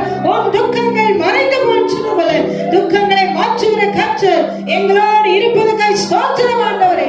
இனி நாங்கள் அழுது கொண்டிராமல் சந்தோஷமா வெளிச்சத்தின் பிள்ளைகளாய் இருந்து கர்த்தருக்குள்ளாய் நாங்கள் வேறொன்று செய்வதற்காய் ஸ்தோத்திரம் ஆண்டவரே. உங்க நாம மகிமைப்படட்டும். ஒப்பு கொடுத்த பிள்ளைகளை ஆசீர்வதிங்க. எடுத்த தீர்மானத்துல உறுதியா இருக்க உதவி செய்யுங்க. கர்த்தருடைய கற்பனைகளை கட்டளையை கை கொண்டு செவி கொடுத்து கேட்டு கர்த்தருக்காய் வைராக்கியமாய் நிற்க ஒவ்வொரு விசுவாசிகளும் அமிர்தமாய் ஆசீர்வதித்து வழி நடத்த போறதுக்காய் நன்றி ராஜா. இயேசு கிறிஸ்துவின் நாமத்தில் ஜெபிக்கிறோம் எங்கள் ஜீவனுள்ள நல்ல பிதாவே, ஆமென். என் ஆத்துமாவே கர்த்தரை ஸ்தோத்திரி, என் முழுவதுமே பரிசுத்த நாமத்தை ஸ்தோத்திரி. என் ஆத்துமாவே கர்த்தரை ஸ்தோத்திரி, அவர் செய்த சகல வாரங்களை. இயேசு கிறிஸ்துவின் கிருபையும் பிதாவின் தேவனுடைய அன்பும் பரிசுத்தருடைய அன்னையின் ஐக்கியமும் சந்தோஷமும் சமாதானம் நம் அனைவரோடும் இன்றும் என்றும் சதா காலம் நம்மோடு இருப்பதாக.